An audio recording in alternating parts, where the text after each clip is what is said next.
And Brother Kito, you can start the live on Instagram. We're All right. live. Hey, what's going on, guys? This is Gaeton. Happy Friday. This is another episode of our talk, discussing about Congo, about what's going on. And today with me, I have Brother Maurice, the Executive Director of Friends of the Congo. Brother Maurice, how you doing? Good, man. Good. How about yourself? I am good. I'm good. I'm Excellent. good. So it's Friday. A lot's happening around the world, Yeah, including in the to say the Congo. least. Yeah. Yes. But regarding Congo, seriously though, Mhm. the was my understanding is that there is a peace deal happening, right? And Mhm. then and for that reason, um, the Congolese counterpart, Congolese delegation, and Rwanda delegation are supposed to like finalize the content of that deal. Um, but in the meantime, we had four women that came in DC to advocate and demand justice. Can you tell us more about that? Sure, sure. The it's interesting the axis of interests around the Congo is squarely uh, installed encamped in Washington D.C. That is to say, uh, a lot of the near future of the Congo is being decided right here in the city around two dominant um, elements. One is a peace deal that the U.S. is brokering between Rwanda and the DRC, and the second is a critical minerals deal that the Congolese president Felix Tshisekedi uh, presented to the United States government, what he calls minerals for security. So those two uh, occurrences or those two initiatives, it's Washington that's playing a key role and playing the dominant role.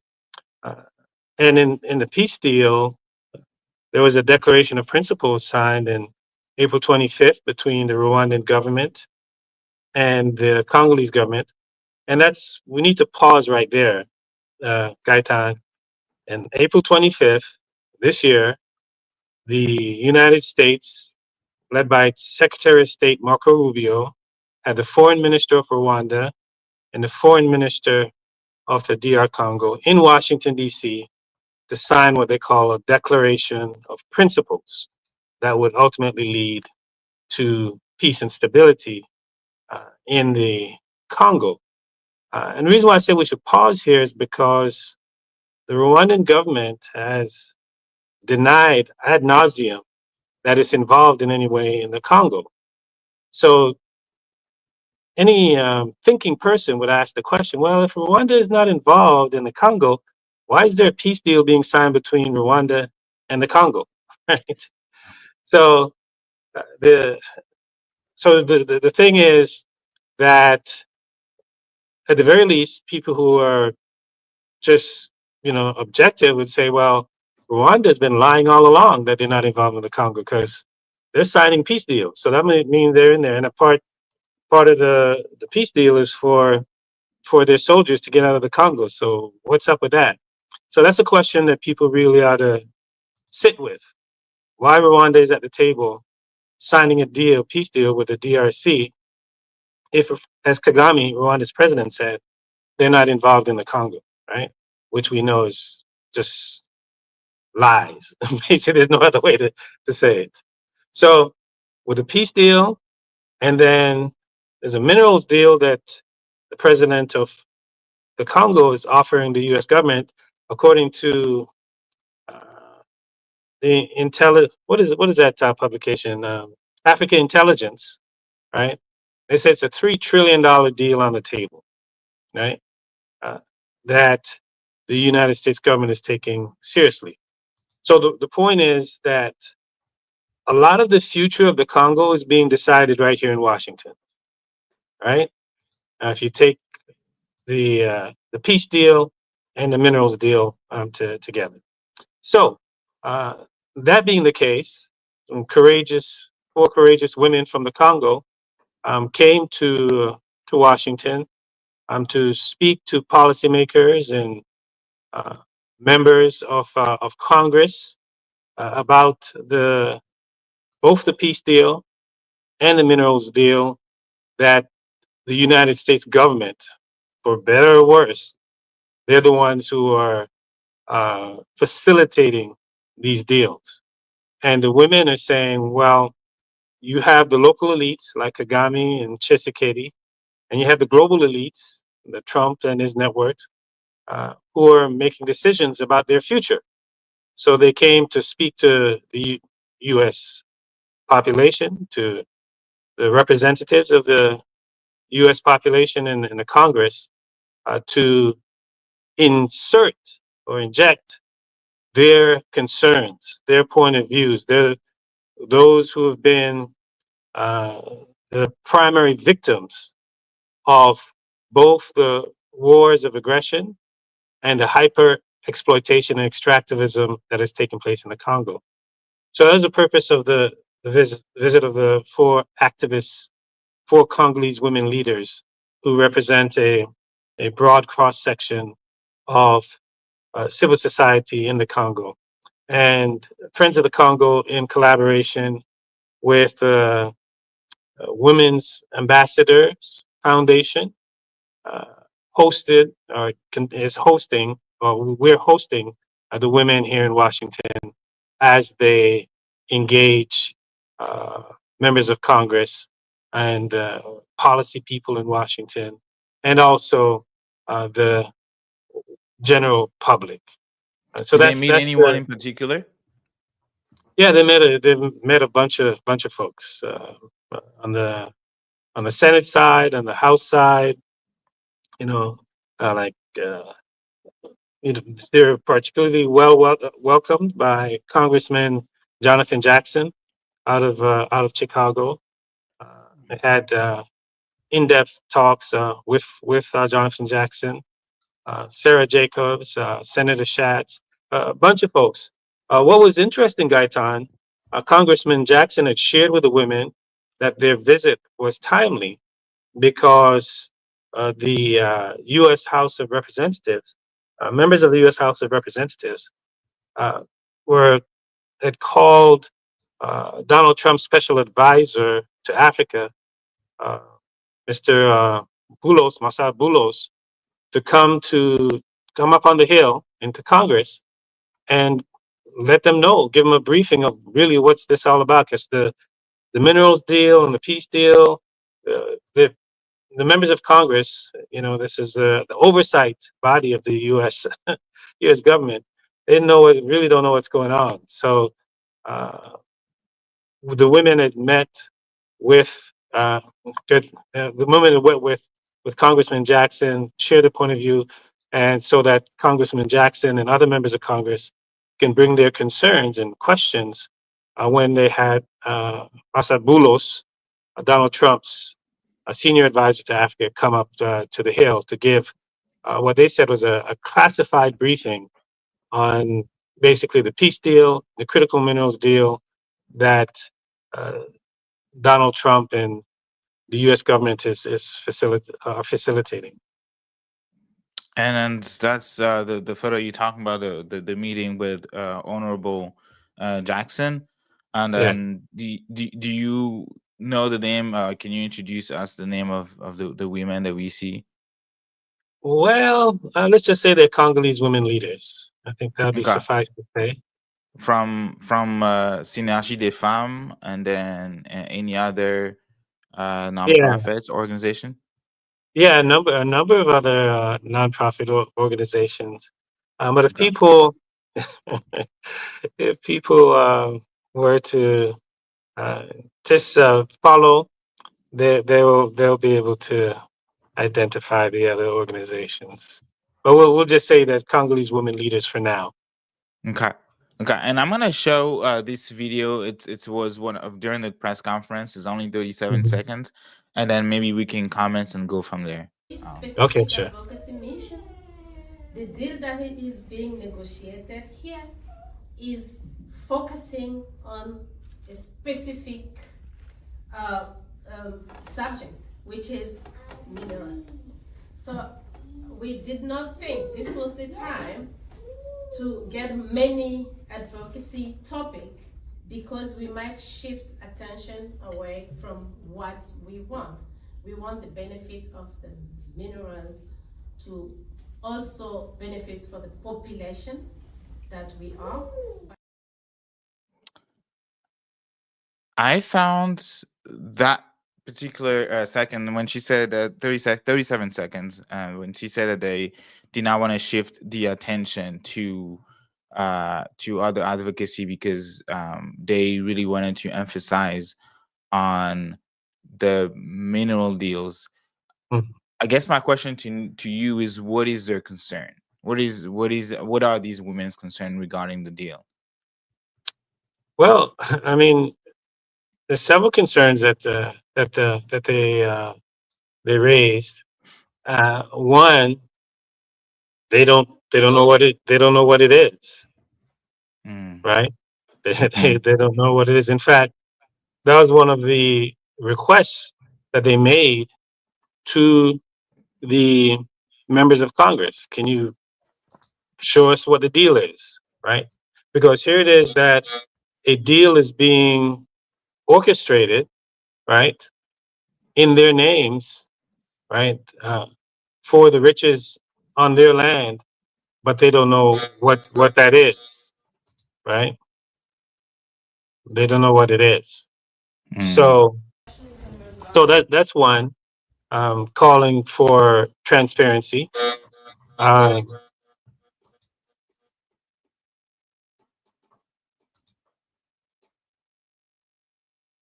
that's one, calling for transparency around the deal, Definitely. or trying to figure out what's in it. Hmm. Two, impressing upon the U.S. Congress that they um, should use their position as being oversight branch of the government to ensure to really find out what's going on and to ensure some level of accountability. And it's kind of interesting here. We see a confluence between what the women are asking for, what members in the minority, because particularly in the minority of Congress, are demanding, and also advocacy institutions here in Washington who have been concerned, not just in the Trump administration, but also in the Biden administration, about these trade agreements that the administration is establishing, and the minerals deal, critical minerals agreements that are being signed by the administration. So, in fact, we Friends of the Congo has partnered with Public Citizen to try and address this, at least apply some pressure in terms of, uh, apply some pressure in terms of what kind of accountability can be inserted, right, in these agreements that the Trump administration is establishing with other uh, countries, right? And in this particular case, we're talking about the Democratic Republic of the Congo and the minerals deal that's being established with the DRC, or at least not being established, but at least being discussed with the DRC. And it did mention Public Citizen because Friends of the Congo worked in collaboration with Public Citizen and proposed drafted a report, right? Published a report on that. And then with Public Citizen, uh, we went to DC essentially to present or discuss the crisis. Can you tell us more about that conversation that took place? And I think it was like back in March. Yeah, back in March, Rep. Ilan Omar, who heads up the U.S. Africa Policy Working Group, invited members of the Congolese diaspora and some members of Friends of the Congo to for a briefing on that's really basically a takeoff on the report, a Mm. takeoff on the report that we published, a takeoff. No, close, no, go, hold, oh, please, a takeoff on the report that we that we published with Public Citizen Mm-hmm. in uh, earlier, at the end of last March. year. So Yes. Yeah. Yeah. That's so interesting, so, and I want to so that put. and Yeah. then just basically that report really it's really important because it dealt with uh, the impact of U.S. trade agreements and its pursuit of critical minerals Mm. in the global south in general, in the Congo in particular, and the concerns of the local communities. When we say concerns of the local communities, meaning the labor impact on labor with these deals, impact on the environment, impact on conditions of human rights, and just to put it in a broader context, Gaitan, the United States has passed legislation, a series of legislation that deals with accessing critical minerals in the global south, in Mm. Africa, and certainly in the Congo. And one of those legislation was the Inflation Reduction Act, the IRA. And as a result of this bill being passed into law, what uh, we've seen is that advocacy groups in Washington were provided the opportunity to comment on these critical mineral deals that are being established by the US government. And they're commenting in a way to inject the standards that we see in the United States when it comes to human rights, when it comes to labor, when it comes to environment, to ensure that those standards are being upheld uh, at the bottom of that supply chain where these minerals are being extracted. So it is in that context that Public Citizen and other groups, trade watch groups in Washington, are applying pressure on, first on the Biden administration and then now on the Trump administration, to just basically to ensure that the local population where these folks are going after these minerals, are not devastated by this rush, Mm. this pursuit for these resources that power, that's ostensibly power this energy transition, power the new technologies that we're seeing in artificial intelligence. So it's a solidarity undertaking on the part of people who are in the empire and have access, and those Mm-hmm. who are victims of the empire and trying to protect their communities, protect their environment, and ensure that their wealth is not just being sold off by the local elites, because the local elites in the Congo and Rwanda and Uganda and elsewhere, they're in cahoots with the global elites, and their interests are being served, but the overwhelming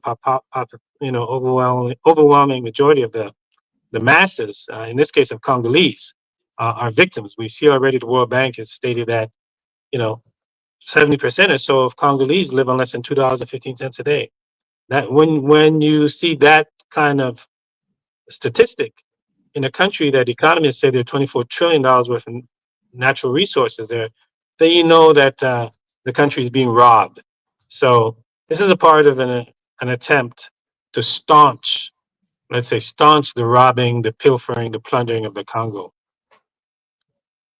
Yeah, yeah. Thank you so much for doing for explaining to us that collaboration between Public Citizen and and Friends of the Congo, and the ongoing advocacy effort that Friends of the Congo that we have been taking part of. I'm going to show this video because I thought that was also very powerful, especially starting at minutes 1 minute 11. So I'm going to play that and let Okay. the audience listen. Okay. Uh, the DMC context is different. We're talking about sexual violence or rape being used as a weapon of war. So, socially or anthropologically, men are responsible for protection of the women of their community. And the women of a community they are a treasure and a reason of pride for the men of their community. So, using rape of women of a community is like defeating, showing the men of that community that you have defeated them. They were unable to protect the women of their community. So it is really that's why we say a woman's body is not a battlefield.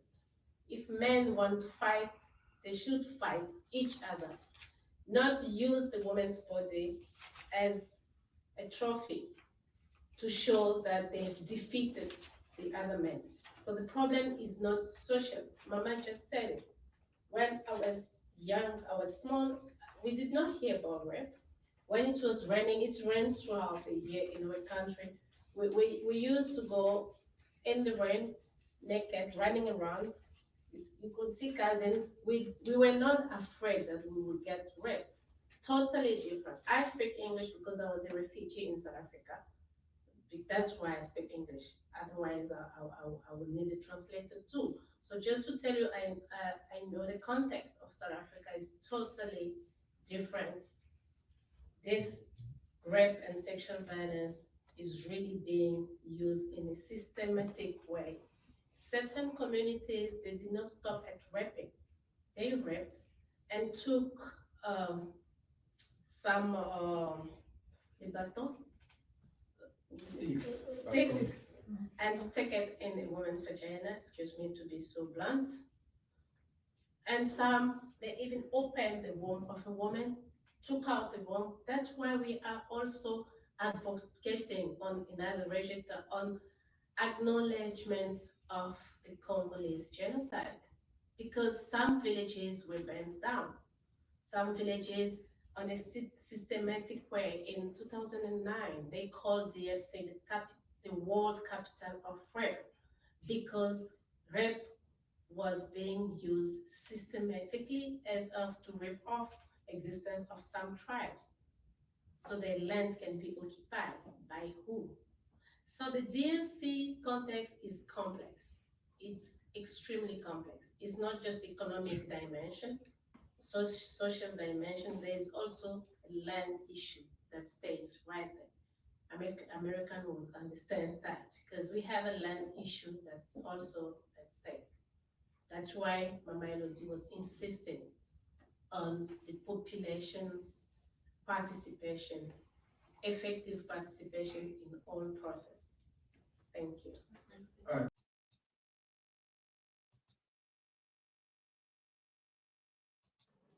So very powerful what that she was sharing, right? In terms of the number one victim of this war, Mhm. and gender violence, rape, women are at the forefront of that. They are the victim of that. Yet when we see the images of the peace talks, right? When we Mhm. see the declaration in principle being signed, and now and soon once things are being finalized, and we're actually going to dive into what we know so far about the content, right? Possibly the content of that accord, of that, well, that peace deal. But what we don't see is the place of women into that. Like, I'm not talking about women as individual, but women as a collective, as a community, like the organizations that are actually carrying women's voice. I don't Mhm. see that. And as a Congolese, I can tell I can say that women are usually most often ignored when it Mhm. comes to coming forward with a solution. But Maurice, I really wanted to ask you why, when we hear those type of stories, and she said that they grew up, among Justine grew up, they were not afraid of being raped. They never really heard of that type of violence. So that violence really started like not long ago, right? Right, right, How right. come with that surge of violence against women, the response to stop it, and even when we see the different solutions being proposed, do not really are not as they're not really centering justice at the center, when we Mhm. know the numbers of women rapes have literally doubled, tripled, I would even say. So why do you think that despite that urgency of seeing women being facing violence, why we don't see the same urgency in trying to find a solution and I'm talking about justice? Yeah, well, I mean, we if you look at it systemically, Gaitan, we're firmly ensconced in a capitalist, white supremacist, patriarchal system. All linking. So here it is that you have black women in the heart of the African continent who are victims of an extractive process that benefits the rest of the world. So just if you look at it structurally, systemically, their voices are not going. Their voices will probably be the last to come through. Uh, that's why having them come to Washington, where decisions are being made, where visibility is higher than what they would have in the Congo, uh, and they're doing remarkable work on the ground, treating victims. Mama Justine, we featured her. Uh, Justine Masika, we featured her during International Women's Month, right? Where her story is incredible story, where she's rescued some 18,000 women who've been victims of sexual and gender-based violence, right? She's written her story of the work that she's done, the organizing that she's done, and we she wrote it first in French in a book, and Friends of the Congo worked with her to translate her book to English so that she could reach an English audience as well. Women Resist War. She had the book with her this week.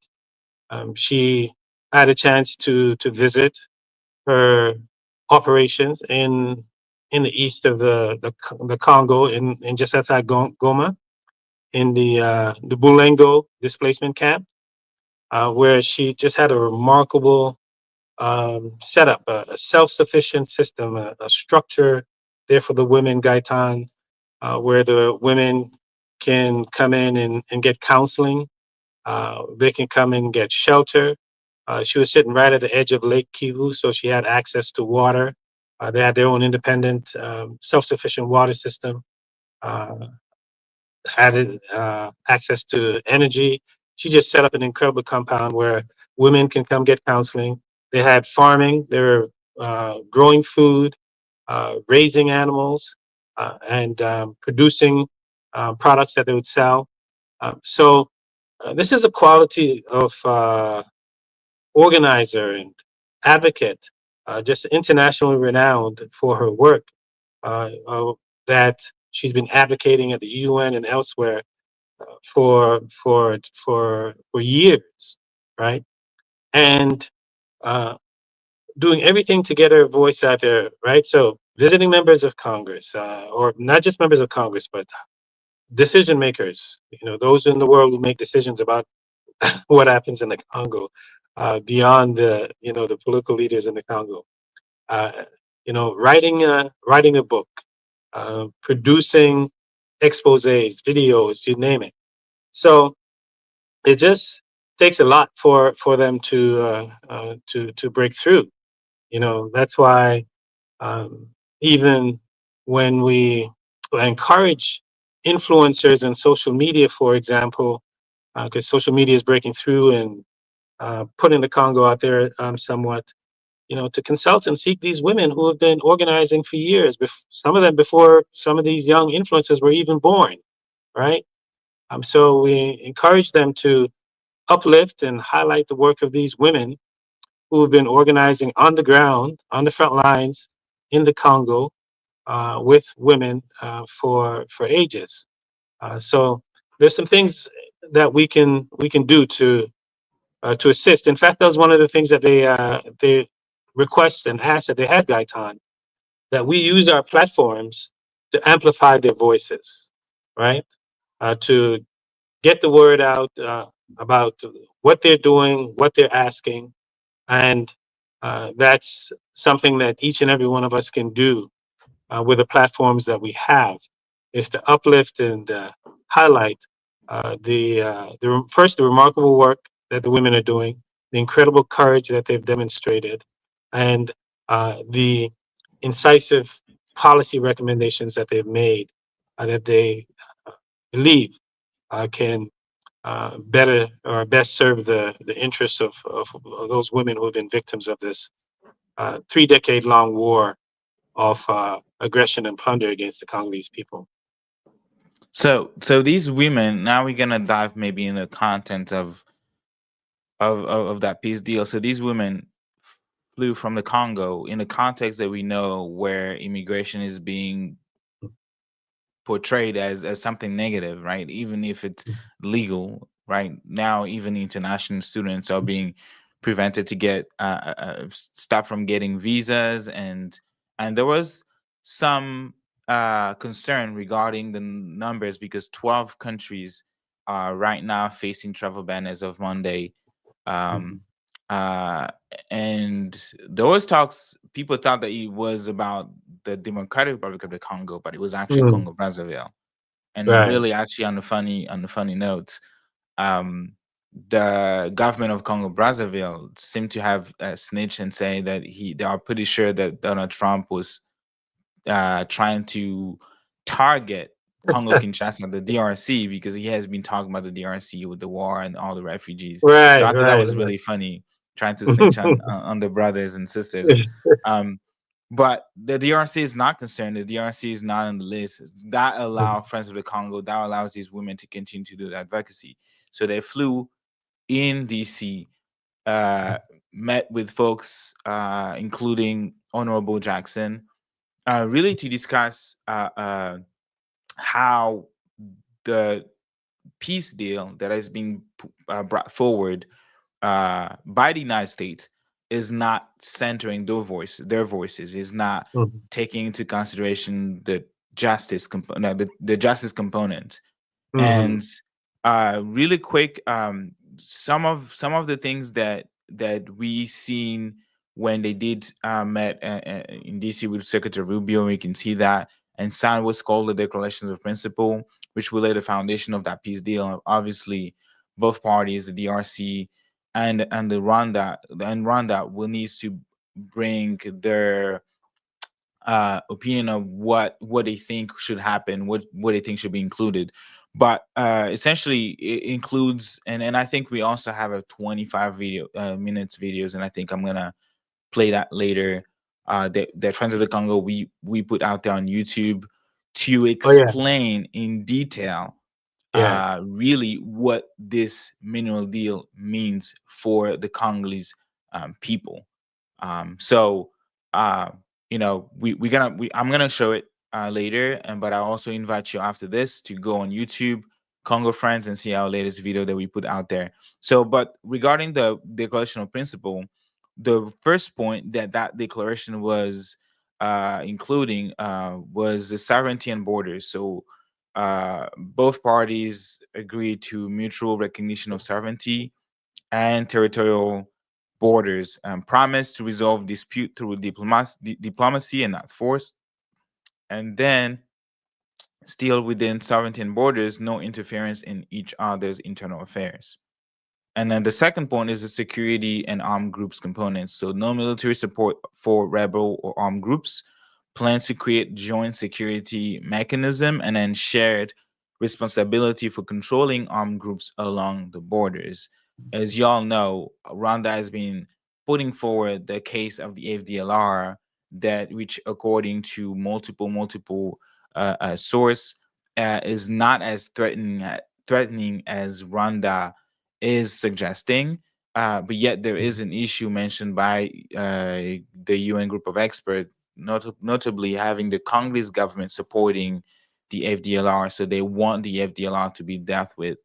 But I also mentioned in my previous spaces the complicity also of the Rwandan government um, recycling those combatants from the Mm, FDLR, and that has also been proven. The FDLR could be neutralized, sent back to Rwanda, just to be found a couple months later in the Congo again, mm, and that has been uh, proven as evidence that Rwanda does use FDLR combatants as a way to continue the war in the Congo.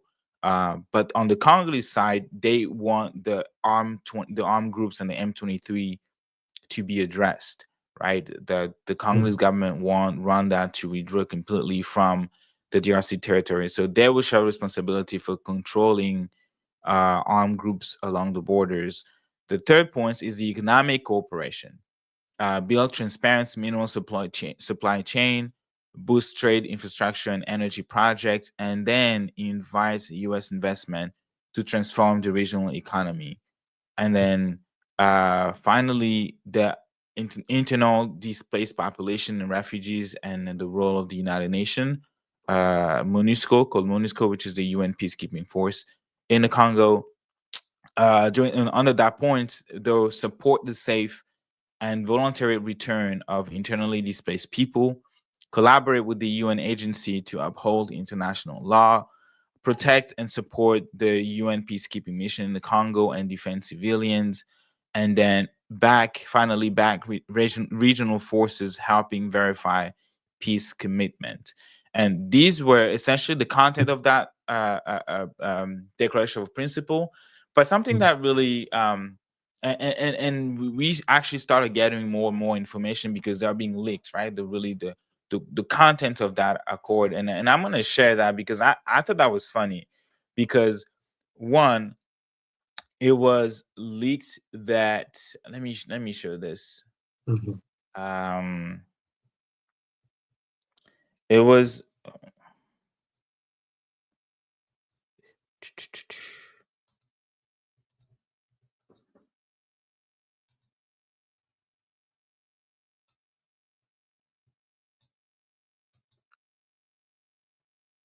so um, I think it was leaked, right? That mhm, the U.S. government, the Trump administration, they want the Rwanda troops out before any peace deal is signed. And that's mhm, according to some sources. There were David Larris and Sonny Arale that published that.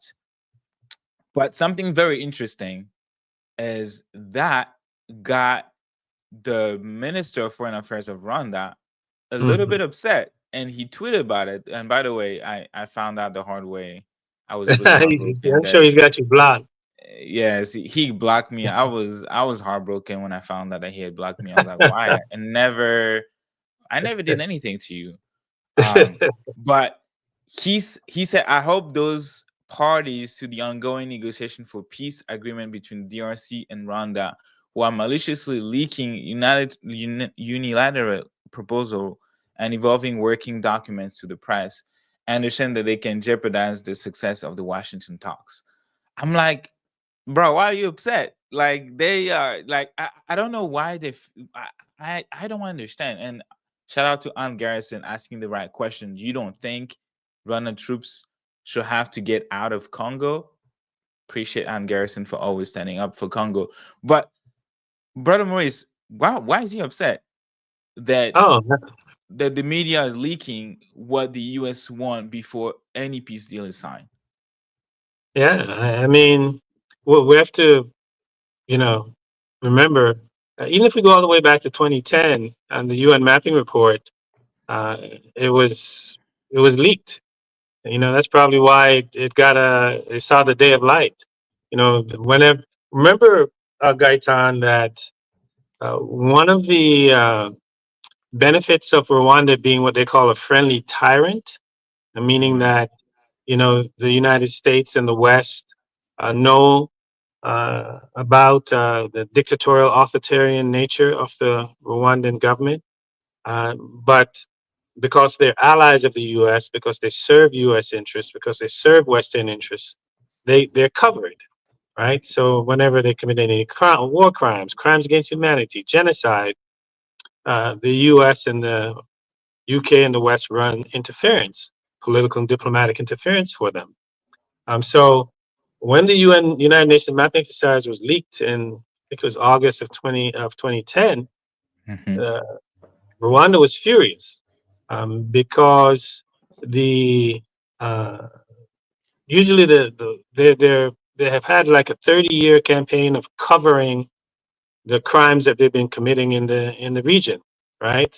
I shared, even to this very day, if you ask, if you do an interview with Paul Kagame today, are your soldiers in the DRC? He's like, no. He'd either say no or he doesn't know. But yet they're engaged in a peace talk with the U.S. Government.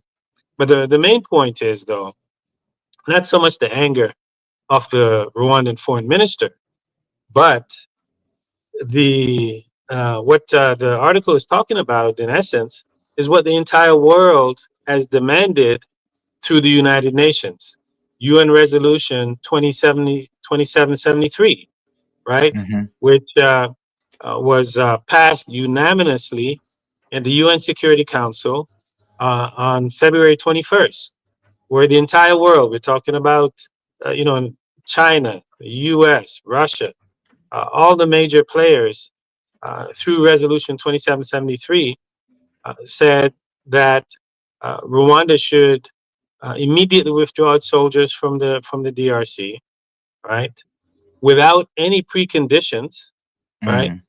and cut ties, with the cease its support of the M23. So this is like the whole world has said this. So and what was leaked is basically that's being held to by the United States. Like the United States, interestingly enough, is saying, upholding Resolution 2773, if these leak reports are correct, and they seem to be. And interesting, by the way, President, Trump's special or senior advisor to Africa, Masad Boulos, when he came back from his stops in Kigali and Kinshasa, I think it may have been in March that he went, well, earlier this year. Mhm.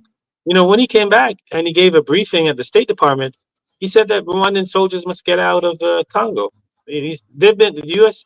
is, interestingly enough, the U.S. administration has been very consistent on this particular point.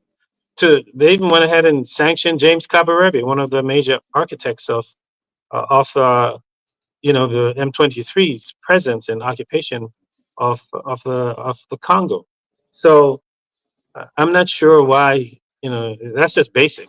Like, you're in there, get out. That's what the whole world has said, right? Yeah. Now, what is particularly striking, though, is that we see the UN representative is in Goma this week, and if the reports are right, the UN representative is talking to the M23 and the Congo River Alliance folks, right?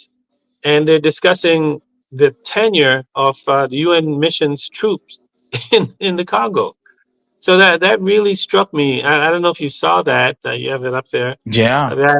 That they'll be discussing UN troops' presence, not with the Congolese government, but with the militia groups that has and the Rwandans who have created a reality on the ground. And the That. reality on the ground is that they have administrative control over large swaths of territory in the east of the Congo. And I think this week is the third year anniversary of the occupation Bunagana. of Bunagana. right? Yeah, today actually they yeah, Sure. Actually, today, June right? 13th. Mm-hmm. Since 2022. Mm-hmm. So just think about that. That's 3 years that they're under foreign administrative authority, right? This is before this is before the 2023 elections. So there's certain realities on the ground that it would be going to be interesting to see how things unfold when this would-be peace accord clash with the realities on the ground. And just from everyone that I've spoken to in Goma and in the occupied territories, they're like they don't see this occupation being lifted anytime soon, irrespective of what's signed in Washington. So it's just going to be really interesting to see how that actually unfolds.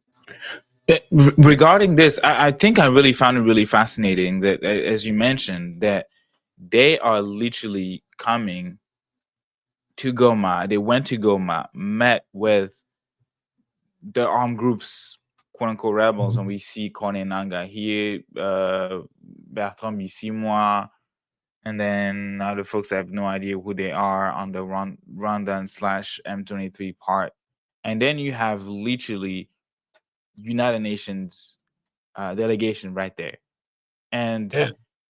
they are discussing, as it says here, and they are meeting with representative of the AFC and M23 to discuss the implementation for the mission mandates, including the protection of civilians.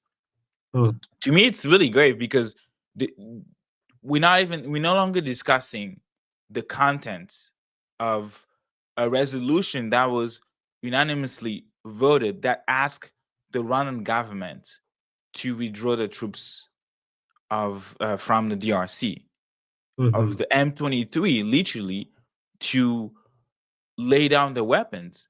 That's no longer on the table. People seems to be okay now with the occupation, and that's why I'm really curious. And I was telling a friend the other day that we shouldn't wait for the content of the deal that will be signed with Rwanda for us to make noise, because by the time they sign a deal that doesn't say anything, from what has been leaked so far, I've yet to read anything that talks about the M23 of the Rwandan government to uh, not just withdraw, but to mm. seize and to stop occupying this region. That I Yeah. want, or what Congolese want, is Goma to be free again. Is Bukavu. Mhm, And last week we I talked to Bukongo, brother mhm, Bukongo, who is from Bukavu, and he was telling us like first account stories of like what's going on in Bukavu and how the people of Bukavu feels, right? mhm, Feel about the occupation, what's being done to them. Just like uh, uh, uh, it was also published by Amnesty International regarding the mistreatment of M23 soldiers, right? The Rwanda soldiers kidnapping, killing, uh, summary execution. So it's inhuman what's going on, and the fact that we are not asking them to leave, it's like we are okay that Congo today is occupied, just like we are okay that other part of the world are being occupied by other foreign powers. And we come to normalize things in the Middle East, normalize things in Eastern Europe, and normally, like naturally, we are also normalizing stuff in the Congo. So now what's gonna happen? Like, are they gonna still have the mandate given by M23, signed by the M23? I'm confused of like how or what the future of Congolese people in Bukavu who has been under captivity for 3 years now will be. I'm concerned about the future of the people of Goma will be, who have been under captivity since January, right? And same thing for mhm. Bukavu and other and in the 100 territories that are under the control of Rwanda troops. And yeah, to me, Yeah, yeah, to me it's and crazy. this is a frustrating part on behalf of folks in particularly in the east of the Congo, is like the Congolese government was the first to normalize this, right? When Bunagana was taken, they went on as if things was normal, right? People often ask, well, what's the Congolese government doing? Like they were the first to normalize it. They went ahead and had an Mm, election that excluded these folks who were under occupation. So that should give people on the outside some insight into what the Congolese people writ large are facing. Not just an aggressor nation, Rwanda, but also a apparently weak and inept uh, political elite in Kinshasa that, uh, over 3 years haven't really batted an eye to deal with the occupation of Bunagana. This bears repeating. When young people in Kinshasa peacefully organized a prayer vigil calling on the Congolese government to do something about their brothers and sisters who are occupied in Bunagana, the Congolese government unleashed its security forces on them, yeah, arrested them, chased them, tortured some of them, right? So when you see that your own government is not on your side, then you see that you're in a trap, trapped by these elites who benefit from your suffering. Whether the elites are in Kinshasa, Kigali, Kampala, or in Washington D.C., and that's part of the reason why the women are reaching out, to people throughout the globe to like say, rally to our side, be in solidarity with us, amplify our voices, put pressure on your governments, encourage them to support the UN Resolution 2773. Uh, do whatever you can to disrupt this normalization of our suffering, of the plundering of our country. That's the work that they're doing, in terms of solidarity outside. But on the ground, they're definitely organizing locally, definitely providing as much relief as they can to the women and children in particular. So they understand clearly that because Congo is so spectacularly endowed, right, with minerals and hmm, critical and strategic minerals, that the challenge that they face is not solely internal, but it's also external. As we see the coterie of players who are coming to the table around this critical minerals deal that Washington is moving forward. I mean, you have Bill Gates and Jeff Bezos, and uh, Michael Bloomberg with cobalt metals. They've raised $1 billion this year to pursue lithium in the Congo. You have Eric Prince, the former owner of Blackwater, who's got security firm that's in there protecting mines. I mean, it's just you have a range of players that are arrayed against the people in an effort to capture the riches that are in Congolese soil. So it demands a response that's both internal and external. And that's what the women are sharing with us as they come to Washington to say, this is what you can do on the outside to uh, be in solidarity with us, to be strong allies as we wage this, courageous and dignified battle to recapture our country, recapture our affairs. yeah, and that's why I think, and that's why I think the issue here, and that's why I appreciate the fact that these women came all the way, to literally like head on face uh lawmakers, US lawmakers, and tell them their stories. Because usually most of the time that we think that Congolese people don't have a voice, right? And it's not just about Congolese people not having a voice. It's also about Congolese people not being able to organize. And to me, the fact that these women were able to like come and obviously Friends of the Congo amplified their voices, right? Like we did organize a press conference But something that we cannot remove from them is the sense of agency that they already have, right? And that all we doing is giving them the mic. All we doing is giving them the platform to speak and to tell the people what's going on in the Congo, what's going on in those places that people think that they know what's going on because they can read a report somewhere. No, they're not reading any report anywhere. They are living what's going on. So they know exactly what's going on and they know how to address the situation. They know the solution to their current situations. And so they are able to tell the lawmakers, okay, we have a deal that you are trying to present to the Congolese government, but we are not centered. We are not present into the solution, the justice that we deserve as women raped or robbed of their future, as children robbed of the future, as people robbed of the land. We don't see any reparation in there. Hmm. We don't see any justice.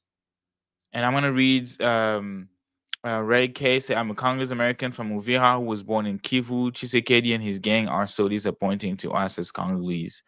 Yes. And that these are people really uh talking. And another one here says, don't let Rwanda take your land. You can fight for your people. Absolutely. So to me, that's powerful, right? To have folks that are organizing the best that they can, right, in the midst of this travel ban. And can you imagine, Brother Maurice, if that travel ban was impacting or including the Congo? And most people think, and some experts say that the Congo is not included because of the deal. Like, what do you think? No, I think just to complement what you're sharing, the this part of the women being here is really also to show the agency that exists. Congo is often presented as just being exploited, no response, but you can tell from these women that they're organizing on the ground, they're organizing outside. So the agency that uh, that we're witnessing of them, you know, taking it up on themselves to come and say, okay, they're deciding in Washington what's going to happen to us. We're going to go to Washington. You know, Mhm. that's the audacity of the women. Like they're deciding. That's where the deals are. Everybody's looking to Washington. Well, we're going to go make our voice. We're going to go and disrupt. Make our voice be, be heard there. Uh, I think I hear you a little bit raising concerns about what if there was the ban that was put on based on the fact that a deal is in the works. That may be why we don't see a ban on the DRC because Trump has been talking about the Congo since forever and a day, unless, as you said, he doesn't know which Congo, you know. But so, yeah. In any case, the takeaway for us is like what we should. One of the things we should take away from this is the tremendous amount of agency that exists Mm. among women in particular on the ground in the Congo. And with Mama Justine Masika coming here and bringing her book with her, Women Resist War. I don't know if Quito can pull the book up so people can see it and possibly access it. Women Resist War. Uh, that a compelling story that she lays out in the book. That each and every one of you, if you want to support women in the Congo, this is one easy way you can support a simple, straightforward way you can support women in the Congo by purchasing her book, not just for monetary, support that they'll get, but you'll get a compelling, riveting story, not only about uh, the victimization, but also about the agency and the change that Mama Justine is organizing and fighting for right there out of the um, Bulengo camp, which it's kind of interesting. The Bulengo camp has been emptied out, Gaitan. The women have been sent back and to their villages, and there's some people still around. But Mama Justine's establishment is still strong, up and running, and serving the women, those women who have not, who are still in the area. So just incredible agency, and uh, that these women are demonstrating, and courage, just for them to make the trek all the way here to say we're gonna, as they say back home, come hell or high water, we're gonna Mm. we're gonna have our voices be heard. Yeah, and that book, "Women Resist War," is available on Amazon. And the book is my story, and I'm reading "Women of Kivu Standing Up to War." This book is my story. It is also the story of women in Kivu who were at one point of time victim of atrocities, but who decided to stand strong while the world turned a blind eye to the tragedy, the most devastating since the Second World War, with at least 6 million deaths. As I speak to you, a few kilometers from me, fighting is still raging. I know that women will once again be targeted by armed groups. This has been our reality for the past 30 years. Mm. 20 years ago, we created a women's collective, only Congolese women, women in the field. For 20 years, this group has been helping victims on a medical, sometimes surgical, psychological, family, legal, and professional level. With few resources, we have saved 18,000 women. For 20 years, we have also been carrying the voices of women in our region. We document abuse, we inform international bodies, we reject the systematic impunity of rape perpetrators. We are working for the implementation of a United Nations resolution that puts women at the heart of the peace process, where there should be where they should be to invent something else, since everything has failed so far. I have testified before the United Nations Security Council in New York and before so many other bodies in so many countries around the globe that our collective is now recognized as an expert on these issues. The big deal is that it's like we are not being heard. I, like other activists, I know the price of our commitment. The acts of violence targeting us, or worse, our family, our children, have not stopped us, and it will not stop us until peace is achieved. Another will soon take my place at the head of this collective, that's for sure. That's what this book is all about. That and the great geopolitics, the mana and the mana and damnation that are the minerals that abound in our subsoils, minerals that you have in your phones, the crazy international mechanics, and the story of my sisters, like those around me. My story too, as one of them. I would like to thank you for giving me your attention, as I would like to thank the associations that support us from all over and will help promote this book. Thank you for your future work on this book, which is so important to me and to us. So that's a You message. you know, Gaetan, in Mm, your reading that message, it just struck me really hard mm, that we had witnessed. I don't know if it was sometime last year, some folks who had parachuted into Goma and with cameras, and they were saying that nobody's here, nobody's helping these women, and just you're reading back that to me, and when we had shared that, that was being spread on social media, that folks are saying nobody's here, you know, mm, folks like Mama Justine were furious, like, what do you mean we've been here for 20 years? If you mm, come and say we're not here, it means you're not looking for us. And so folks went in with a camera and just showing a particular uh, lens, and just totally erasing the work, like the work that Mama Justine has been doing. So social media has a double edge. It can have a double edge where if you just look through one particular lens of a particular platform, you're only seeing what they want to show you, right? And not beyond that. These women, they're not on social media, they're not on Instagram, but they've been on the ground for decades. And at the very least, those of us who are on social media, the very least, we are to acknowledge them and the work that they've done, for mm, for decades. We can't say, well, Yes. nobody's here, because what you're doing is just erasing Congolese voices, Congolese women, Congolese agency by saying that they don't exist. They're not doing the work when they've been there for, for decades. Yes, and I And know I I have know, to let I know I have to let you go. But what I yeah, wanted to say just as a comment, and I think you're absolutely right. When as we can see on this picture, right? It's not about Friends of the Congo. There is not our logo out there. It's just them, the people who are concerned, the victims, speaking. And all we're doing, like I said, we providing them the platform to speak, the mic to so that their voices are amplified.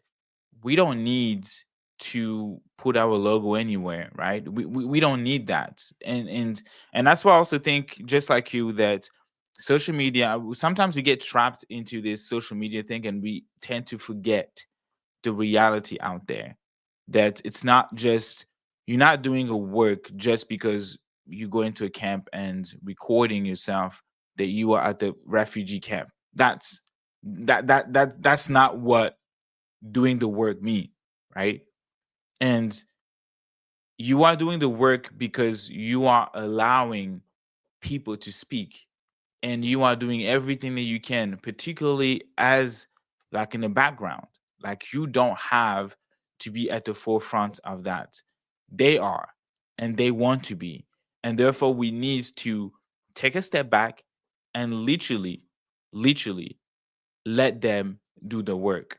And I think that's essentially what we're doing at Friends of the Congo, and that's why I'm really proud of the work that we're doing. And even with CAYP, Congolese Action Move platform, we also have this, I would say, a rule to not post or publish photos of our fellow citizen that is degrading. Like, we're not posting folks in refugee camps, folks suffering, folks being killed. We're not doing that. We don't need to do that to be heard. That if people need to see photos and footages of folks being killed for them to do something, then something is really wrong with them, mm, right? Like, if people to support us, they literally need to see the other fellow human being suffering, then something is wrong with them. We're not doing that. Friends in the Congo is not doing it. We're not doing that. But these women, as I read in the summary of her book, they are the ones suffering, and they want to be treated with dignity. They want to be heard. They don't mind traveling. They don't mind going wherever they can to speak. They just want the place, the platform, and the mic for them to speak for themselves. And that's why we are called Friends of the Congo, because we want to support their efforts with the Bassanja Coalition, with the Synergie des Femmes, Quatrième Voix, and all these Congolese organizations on the ground, and even the syndicate of all the diggers, right, in the mine. mhm. We hear them, we hear the concern, and we try to provide them with the space for them to speak for themselves, and advocate for themselves. And yeah, Yeah, that's really in wanted me to essence, say that. we're leveraging our empire privilege. We have access, It's electricity, true. Yeah. stable internet access, to leveraging our empire privilege right here in the heart of the empire, so that these voices from the bottom of this exploitative energy transition supply chain can be heard. So that is so critical, and it's hard for people to really get that, that we have privilege, and we're providing a platform for folks in all four corners of the Congo. Those you mentioned, Basanja Coalition, they're in the east, they're in the north, they're in the west, they're in the south, whether it's in the mines or in the rainforest and the conflict area or in urban areas. They those voices from the Basanja Coalition demonstrate the kind of agency that's being exercised on the ground. So, in essence, we're leveraging our empire privilege to get those voices out to the world, to mobilize solidarity for those who are ultimately going to bring about solutions in the country. And those are the people who are organizing, engage in movement building, engage in justice seeking, those are the ones who are going to bring about the change. And what we on the outside as allies in solidarity ought to be doing is be uh, providing them with platforms, providing them with access to resources, to information, you name it, whatever it is that we can bring to the table to support their work. That's the optimum way we can be in solidarity with folks on the ground. So and I have to jump into another one, Gaitan, but Yes, yes. I will. I'll be circling back. Continue to support the women. Continue to support the Basanja Coalition. Continue to support the campaigns that are uh, GoFundMe campaign that are assisting young people and women and children on the ground. I just encourage people to continue the incredible support that they've been providing. Get involved, take action, join the movement. FreeCongo.org. FreeCongo.org is where it's at. Free All right. Congo, Thank you. freecongo.org. Thank you so much, Brother Maurice. Thank Thank you you. so Yes. much. All Yeah. right. Peace. Peace, peace. Yes, that was Brother Maurice, and we're gonna continue. I'm gonna move to the next segment. There's this video that we actually um created, and shout out to Brother Kojo who put together this 25 minutes, almost 26 minutes video explaining the Congo mineral peace deal. So I'm gonna play this, and we all gonna watch and pay attention. And if you can, right, even go back and watch that video again. Um, so very informative of what's going on, what's at stake. So I'm gonna play this, and yeah, and then we're gonna go from there.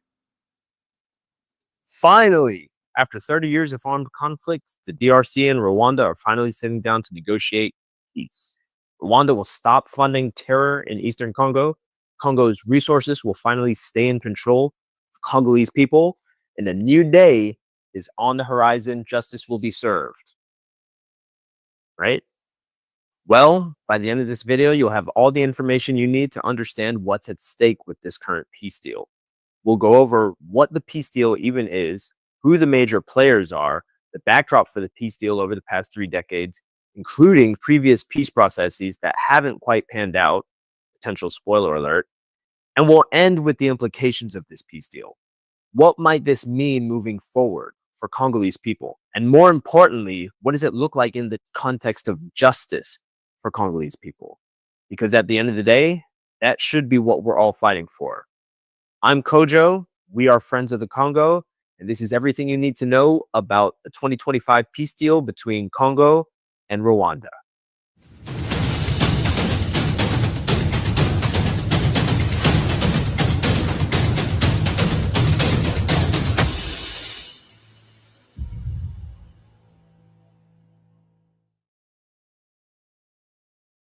In order to understand what's happening in Congo right now, you need to understand what's been happening in Congo for the past 30 years.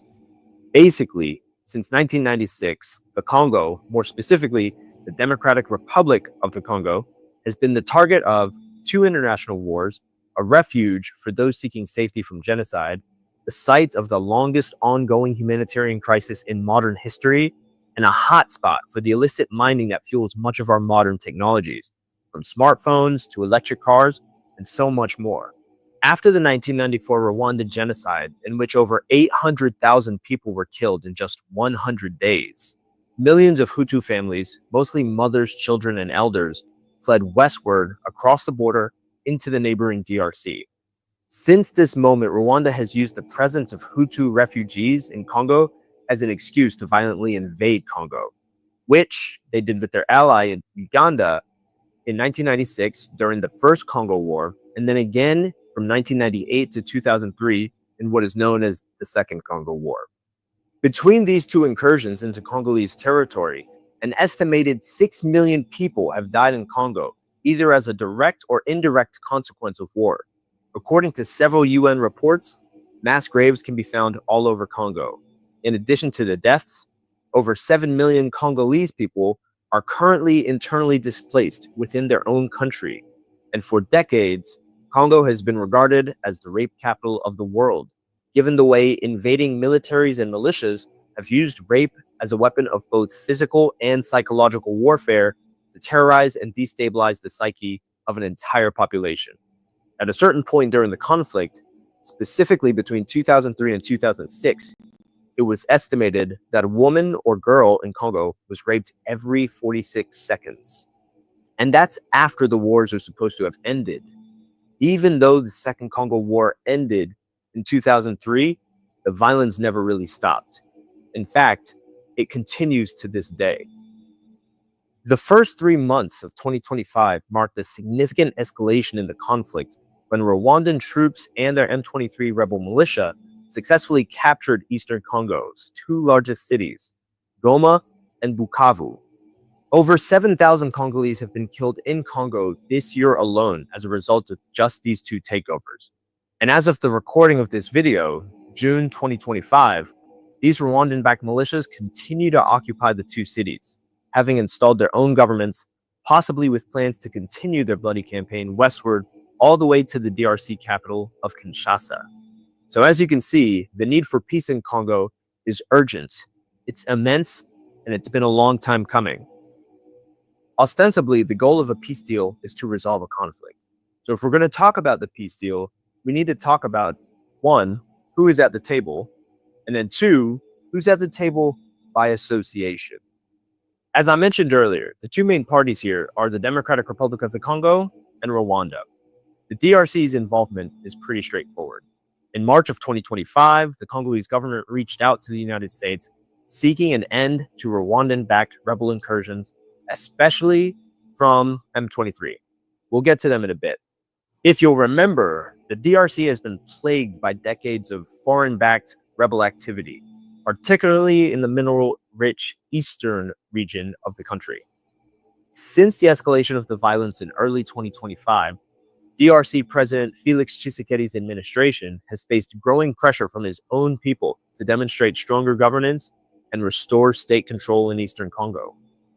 Besides the explicit call to action to end the violence, the DRC is pushing for regional stability, the protection of its territorial sovereignty, and control over its mineral wealth. In the midst of the occupation, the DRC government is also aggressively seeking to nationalize and formalize mineral extraction and trade in its own country. But much of these sectors are currently largely controlled by foreign actors and illicit networks, in which Rwanda plays a really important role. So what's with Rwanda? Rwanda is the player on the other side of the table. They're accused of arming, financing, and directing M23 rebels operating in eastern Congo. An accusation, by the way, that's supported by an overwhelming body of evidence that's been collected over the decades. Now, a crucial point here is that throughout this peace process, Rwanda is negotiating directly with the DRC as a state actor, not via M23. If you're relatively new to this conflict in Congo, then you might be asking something along the lines of, what even is M23? I thought we were talking about Rwanda. And that's good because it means you're paying attention. This next bit might be one of the most important things for you to understand about how Rwanda's been able to get away with destabilizing Congo for the past 30 years. So pay close attention. Pretty much nonstop, ever since Rwanda and Uganda formally withdrew their armies from Congo in 2003, they've continued to spread violence and destabilize eastern Congo through what are called proxy militias. Proxy militias, often referred to as rebel groups, are armed groups that technically operate independent of any country or military, but who are sustained by the funding of state and corporate actors to essentially do their bidding. M23 is one of the largest, most heavily armed, and the most well-organized proxy militias in Congo, closely linked to Rwanda as their main benefactor. By the way, the M23 situation is a whole thing. We could get into it, but if you'd like to know more about what's going on there, let us know in the comments. That said, exhaustive reports from reputable research institutions like the UN, Human Rights Watch, Amnesty International, and even the US State Department go back decades outlining the ways in which Rwanda has been supporting rebel activity in eastern Congo by arming, financing, and again, even directing their activities. But why would Rwanda fund this kind of destabilization? Well, According to Rwanda, they're protecting ethnic Tutsi people in Congo. This goes back to the Rwandan genocide. But that's not even close to what the evidence, including so much eyewitness testimony on the ground from Congolese people in the region, says is happening. In a nutshell, proxy militias kill and terrorize Congolese communities off of their lands, lands that often sit atop the most mineral-rich earth in the world. The militias then control these lands where mines are set up, resources are extracted from the ground, and shipped across the border to Rwanda, where they're sold on international markets for extraordinary profits. Like I said, we can talk more about that if you want, but without getting too far off track, despite all the evidence that Rwanda has been stoking ongoing violence in eastern Congo at least since 2003, Rwanda has reflexively denied any involvement with the M23. In the past, this has made even the act of finding a meaningful starting point for negotiations very difficult, letting Rwanda remain off the hook and unaccountable for the problems it's created in Congo. So the fact that all parties in this peace deal are recognizing Rwanda as the primary aggressor at the table and not M23 really is a big deal. Rwanda has also long operated in Congo with Western diplomatic and financial cover. Addressing Rwanda directly highlights that all the major actors involved in these negotiations, the DRC, Rwanda, the US, who, by the way, is Rwanda's largest and most powerful ally and donor, all of them recognize Rwanda's role as the de facto real force behind the M23 militia. This brings us to the US, the third of our major actors at the table. The US is the chief diplomatic broker in these negotiations, facilitating the key negotiations between the DRC and Rwanda. I won't get too much into it here, but it's important to note that the US's role as a neutral third party in these negotiations is quite contradictory, having a classic history of both condemning human rights abuses and, as I mentioned earlier, supporting Paul Kagame's Rwandan government through military aid while fully knowing that his government has been using the funds to terrorize Congo since 1996. However, the former Biden administration and the current Trump administration appear strongly motivated by Congo's strategic minerals to broker a deal that works out well for the US. This drive is rooted in how essential Congo's minerals are to the green energy transition, i.e., the profits of US-based tech corporations, as well as gaining upper hand in their geopolitical competition with China, whose foothold in Congo's minerals market is dominant. The US wants to secure more of Congo's supply chain market share and prevent Chinese dominance, and that might be a price that Congo is very willing to pay in exchange for security guarantees against Rwanda. All right, so if we flesh all of this out in this video, it's easily going to be 2 to 3 times longer than it already is. So I won't cover it here. But if this video gets 100 likes, we'll do a part 2 on the critical minerals deal that's coming out of this peace deal that the US is pushing for with Congo. If you'd like to know more about that, you know what to do. Just keep in mind, again, that the US is not neutral in these negotiations. It's clearly positioning itself, as it has been working on for years, to control and legitimize future mining access and operations in Congo, most likely through American companies, while presenting itself as a peace broker. Those are the big 3 that you need to know about. Additional players in these negotiations include the United Arab Emirates, who helped broker a ceasefire in March 2025 following Rwanda's initial invasion of the Congo. Their sovereign wealth fund makes them a heavy financial counterweight to China and an attractive investor for both the DRC and the US to develop Congo's supply chain infrastructure. China, whose presence looms large over the negotiations, despite them not being directly involved at all. China's growing dominance on the global stage and established dominance in Congo's mining sector could lead to significant shifts in current DRC-China dynamics, depending on how the deal ultimately pans out. Our first non-state actors, Cobalt Metals, is a US-based mining company, heavily backed by venture capital tech names such as Bill Gates and Jeff Bezos. Also not directly involved in the negotiations, Cobalt Metals is something of a trial run for the US on the critical minerals side of things. Essentially, what they're promising is to ethically mine critical minerals in Congo using clean tech and geospatial analysis. If you know what all that means, good for you. But the main takeaway is that their success or failure within these negotiations and within the implementation of their strategy is going to strongly influence whether the US brokered peace deal is seen as a legitimate path to sustainable development in Congo or just a rebranded form of resource extraction under new managers. We'll see about all that. So now we get to the peace deal itself. Again, in March of 2025, DRC President Felix Tshisekedi reached out to the US to broker a peace deal that could bring an end to Rwanda's decades of violence in eastern Congo.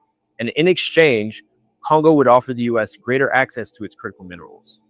This outreach came as a response to the escalation of violence and Rwandan aggression into the DRC that we mentioned earlier, culminating ultimately in the full-scale captures of two of Congo's largest cities, Goma, the capital of North Kivu, and Bukavu in the South Kivu province.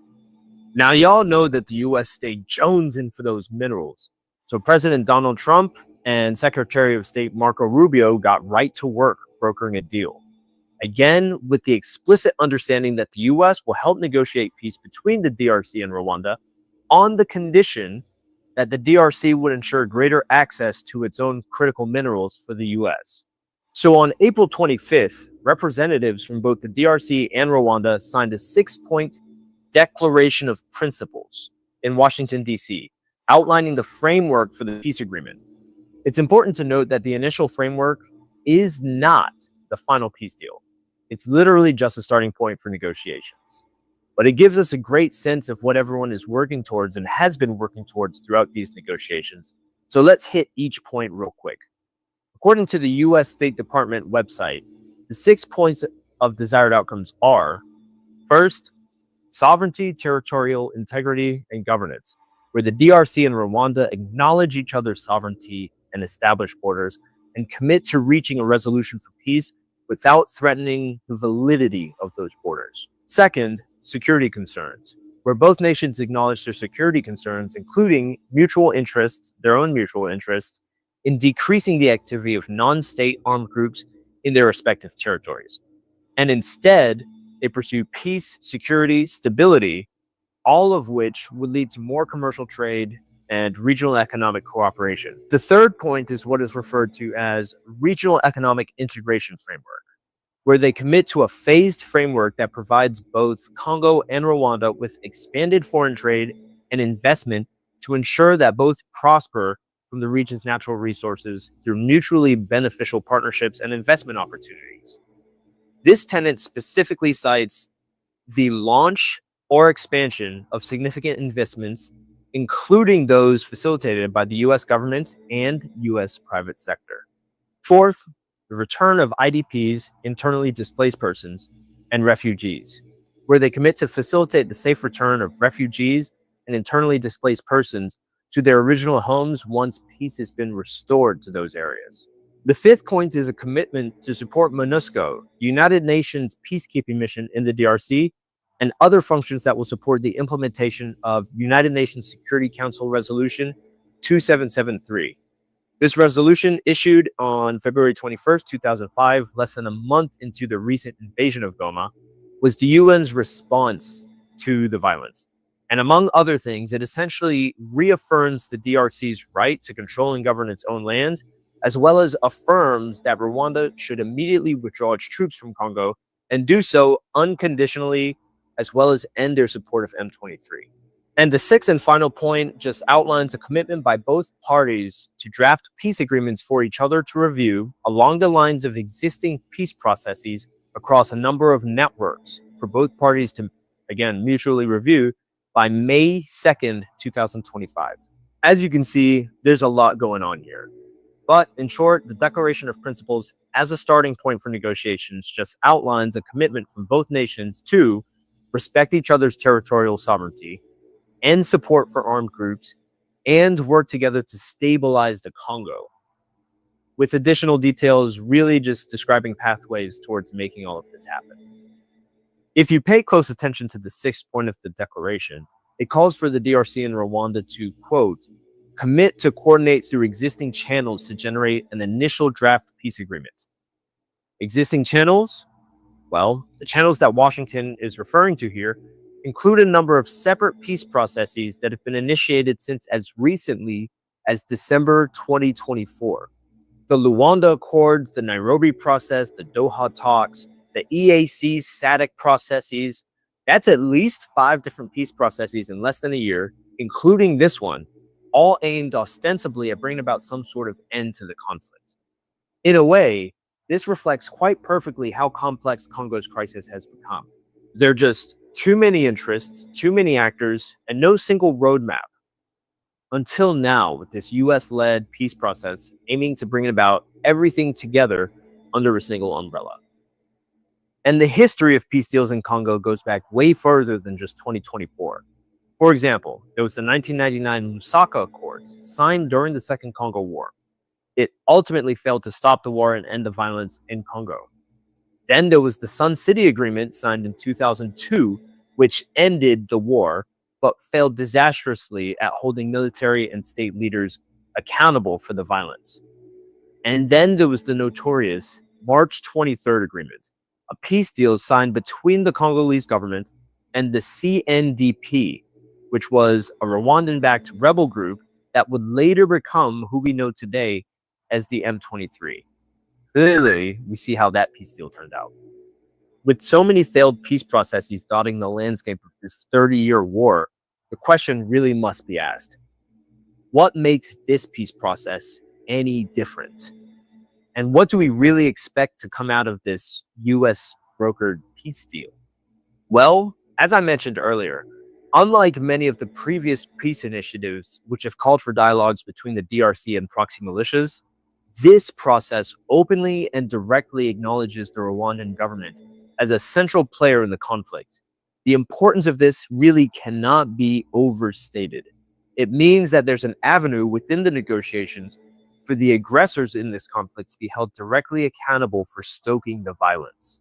Another very important factor is that this deal is also backed by major powers like the US and Qatar, who are putting lots of money and lots of political pressure on the line. The fact that most of the parties involved in these negotiations stand to profit from a lasting peace is grimly promising. So what can we expect from the deal? Well, DRC President Felix Tshisekedi and Rwandan President Paul Kagame are expected to sign the final draft of the peace agreement in Washington, D.C. in mid-June of 2025. While we can't be certain of what's going to happen until the final deal comes out, it's worth noting that the last time Rwanda was directly acknowledged as the aggressor during a peace agreement, the negotiations didn't exactly end well. You see, the current peace process is structured similarly to the 2024 Luanda Accords, which was widely regarded as the most valuable path to peace for its time. Mediated by the African Union, the Luanda Accord was special in that it brought both the DRC and Rwanda to the table, acknowledging again that the M23 rebel militia is in fact functioning as an arm of the Rwandan military in eastern Congo. Negotiations almost made it to the end, with the signing of the agreement scheduled for mid-December 2024. But on the day of the signing, Rwandan President Paul Kagame simply didn't show up, and the agreement fell through. So that's the 2025 peace deal in a nutshell. But before we wrap up, here's perhaps the most important thing you need to take away from this video. It's the question of justice. Even if the peace deal goes through and brings about the long-awaited end to the violence in the DRC, the millions of Congolese people who've been suffering for decades, they're not just asking for peace. They're demanding justice. And for what they've been through, justice is the least that they deserve. When you look closely at the peace deal, the Declaration of Principles, the people at the table, the majority of the subject matter that's being discussed, critical minerals, the money, the economic incentives, it's clear that this is a deal being crafted by elites for elites.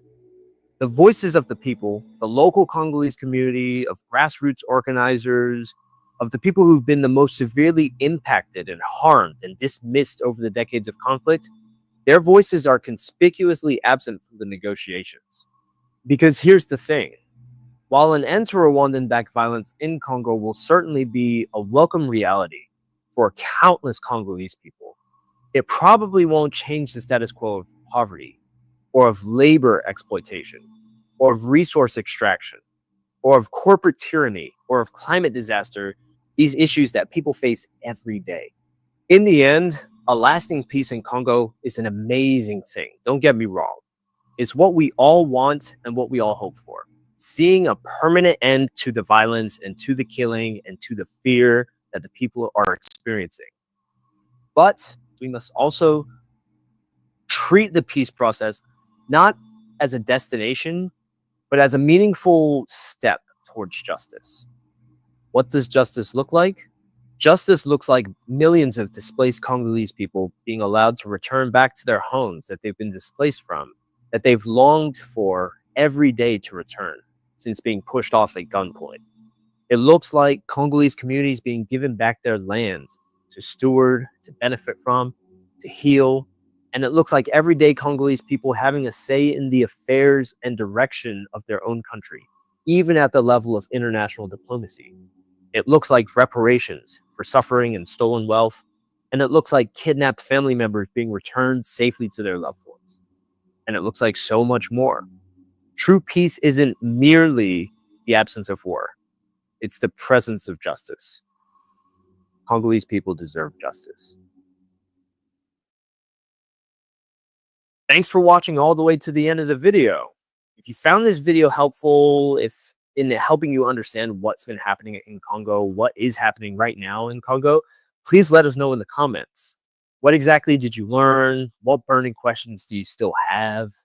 And if you're excited to learn more about what's happening in Congo, subscribe to the channel and let us know, right? Like, this is the first video we're doing in this style, and we want it to be a series. We really want to create more educational videos about what's happening around the conflict, make everything easier to understand, right? Because we all got to start somewhere. Trust us, we all started somewhere as far as understanding what's happening. We want to empower people all over the world to be stronger allies through this knowledge, educationally and as far as advocacy is concerned, right? But if you don't let us know what you want to know and what you don't know, then we can't make material around that. So please like, subscribe, comment, share this with your friends, do the whole thing. And if you're ready to take it to the next level, visit freecongo.org. That is freecongo.org to take action, to join the movement, and to become a friend of the Congo. Free Congo, free Congo. All right. That was a really good video. Shout out to Brother Kojo for that. And what I like the whole thing, right? And he knows because I've told him that.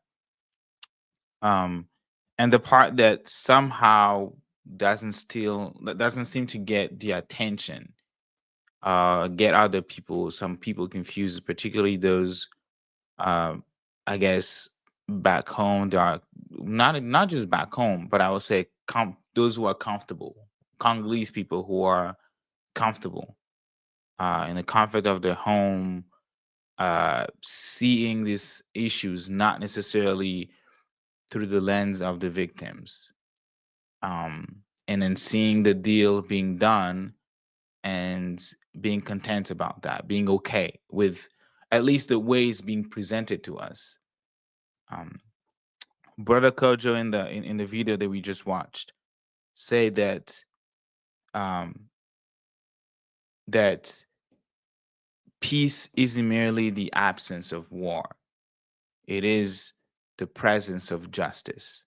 And he did before that define what that justice meant or looked like. And in terms of the victims. And then again, we need sometimes as people who are like Brother Maurice, our executive director, said, who are privileged to be able to speak, um, to have access to the internet, to have running water, to have electricity 24/7, to not have missiles over our heads, to not hear shotguns every day at night, to not have a man raping your woman or your children, to not have your children being kidnapped and forced into the mine. For us who are privileged, we tend to forget what it's like to actually be at war, under the state of war.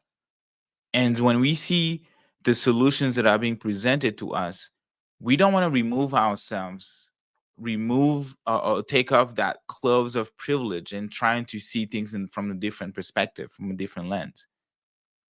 Because to me, again, I cannot comprehend why the person or the party invading the Congo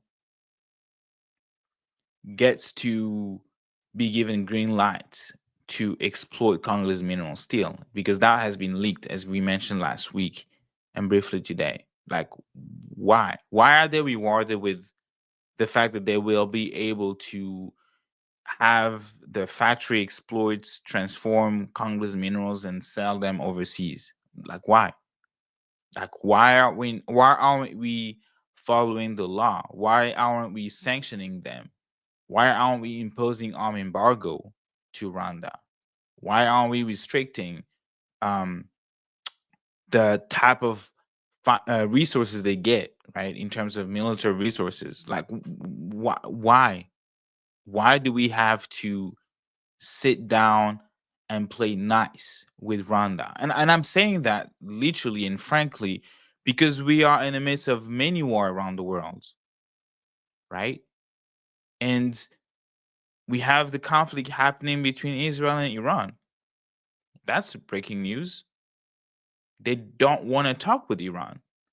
But then why are we asking Congolese to talk with Rwanda, right? Just like there is this thing that the American says that we don't negotiate with terrorists. Then why are we constantly asking Congolese people to negotiate with terrorists? Asking Congolese people to integrate the same terrorists, the same people who raped women, who killed children and women.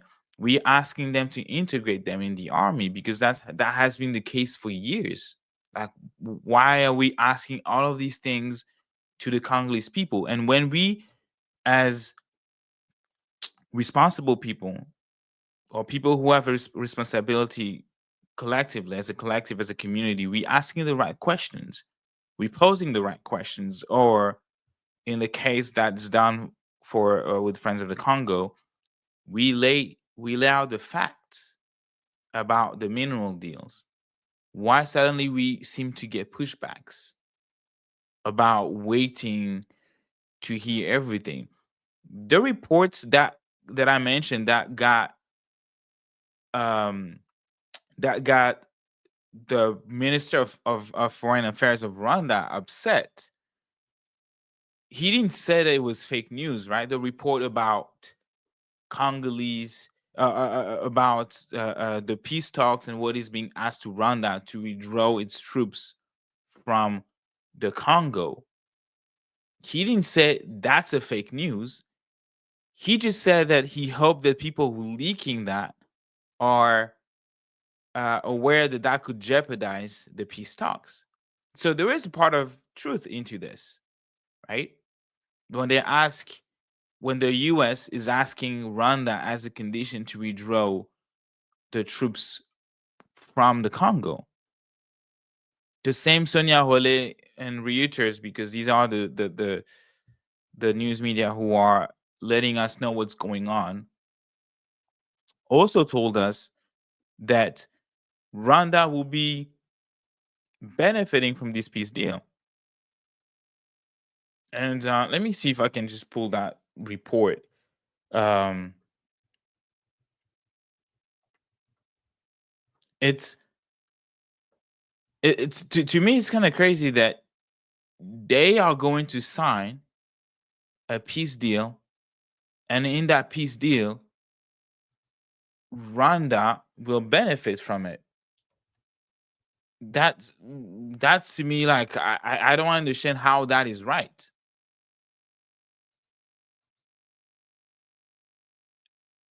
I don't get it. It's the country that is aggressing, that is violating the territorial integrity of another country, that is attacking refugee camps and bombing refugee camps like we have seen in Mongonga and other part of the Congo, displacing millions and millions of people, 7 millions as the Organization for Migration. Why is that country going to benefit in anything? Like anything? Like why?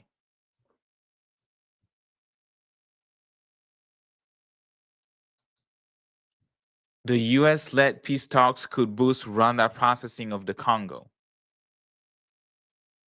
Like why? Why is that going to boost the processing? Then there is no incentive for them really to stop the war, right? Why would they if they're benefiting from it? There is no incentive for them to not do it again because there is obviously no sanctions, no consequences, right? And also, like another thing that has been, discussed by other Congolese who are trying to break down what's going on about that peace talk is really that this, as we mentioned in the video, is a deja vu. Like we have seen it before, right? The only difference this time is that we have a different broker for peace, right? We have a different facilitator. It was South Africa before, and the African Union in 2002, 2003 in Sun City. It was the African Union again and the UN with the Addis Ababa Accord. It was Luanda a couple years ago, and then like we mentioned, in December 2024, President Tshisekedi just didn't show up. It was Doha weeks before the meeting that we mentioned with Secretary Rubio. Then the United States today. So what's next? And Kambali Musavule and Amdid mentioned that he said that what we saw in Washington is nothing but a remake of the 2013 Accord Cadre in Addis Ababa, a rehash of the Sarkozy plan, Nicolas Sarkozy, the former president of France, to place Rwanda as the manager of the Congo mineral for the benefit of the West. A deal for Congo which does not take into account justice is doomed to fail.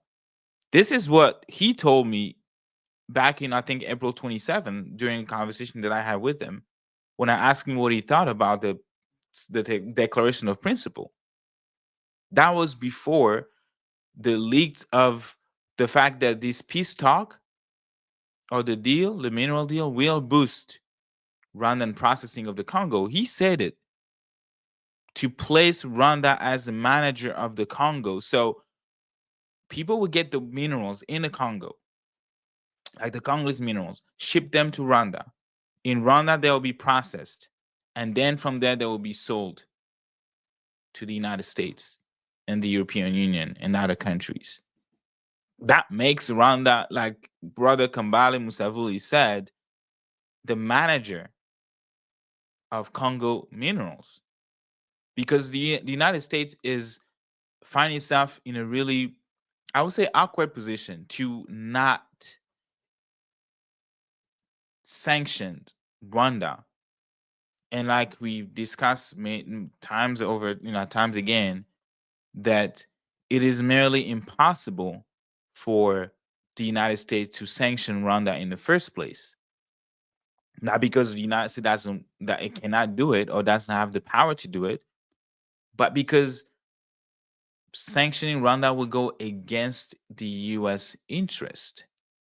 So there is an urgency to address the United States foreign policy in Africa, the United States foreign policy in the Congo. Because I keep saying that we can't continue to prioritize a life over another, a country over another. We cannot. And I find it really strange because the US Constitution talks about all men being created equal.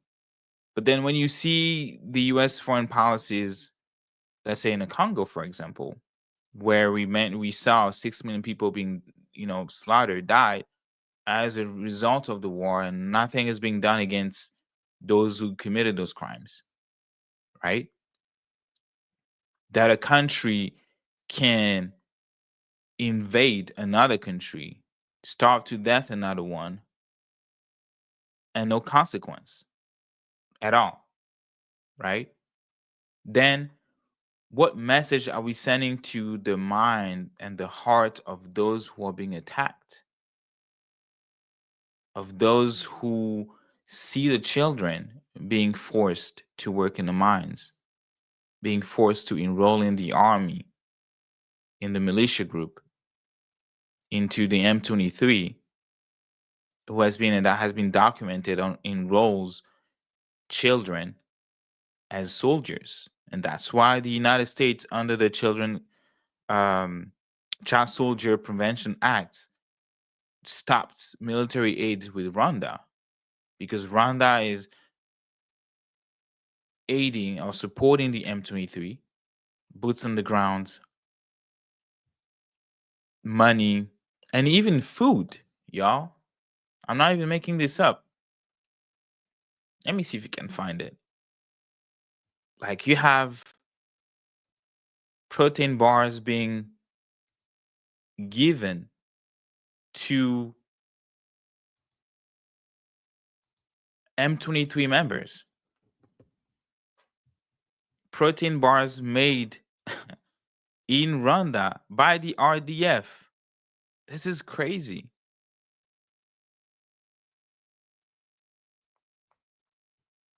I had this picture saved somewhere.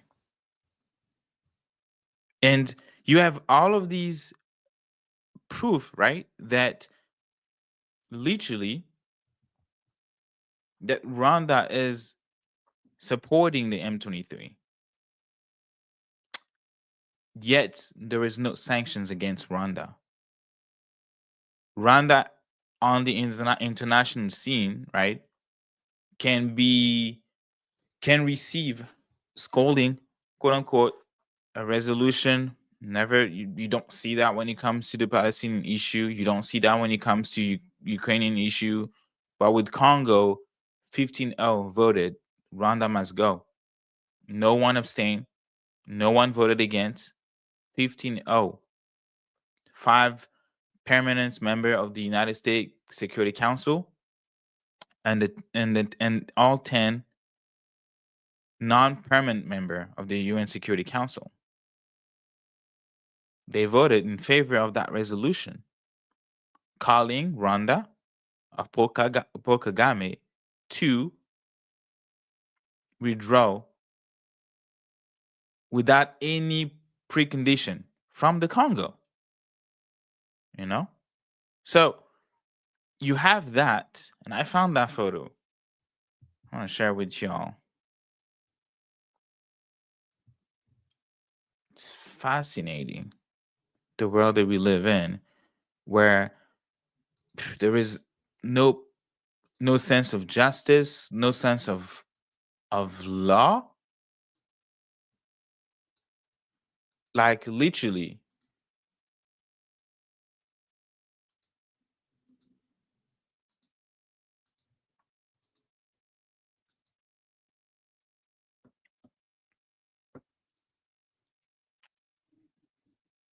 Rwanda heavily denies any involvement with M23, which has taken over control of Goma in DRC. Interestingly, at one of their new locations, M23 was generous enough to share some biscuit. When you look closely at the biscuit packaging, it has the word made for the RDF. RDF means Rwanda Defense Force. So you just wonder how M23 got a hold of this biscuit. And you can see made for RDF, made for RDF. And these are the biscuits or protein bars or whatever you want to call it that M23 soldiers have, right?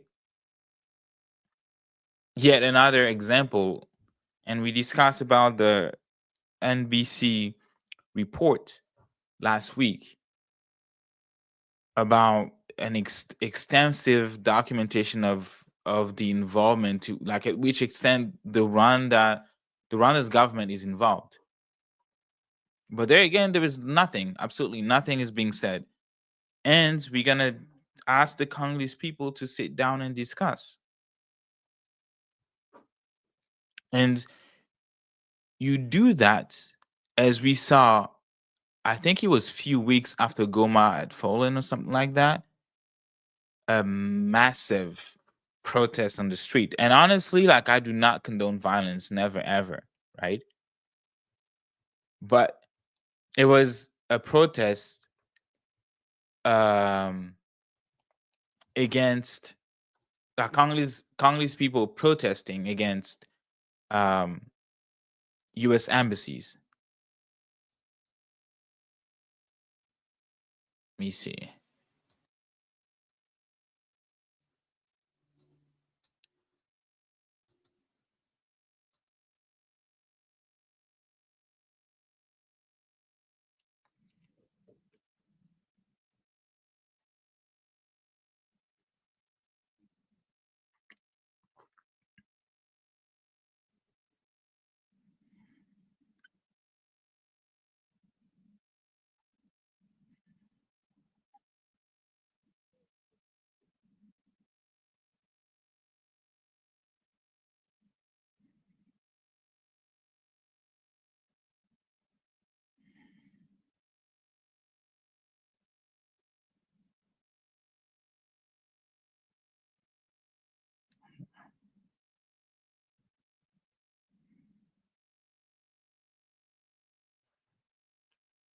So just to provide context,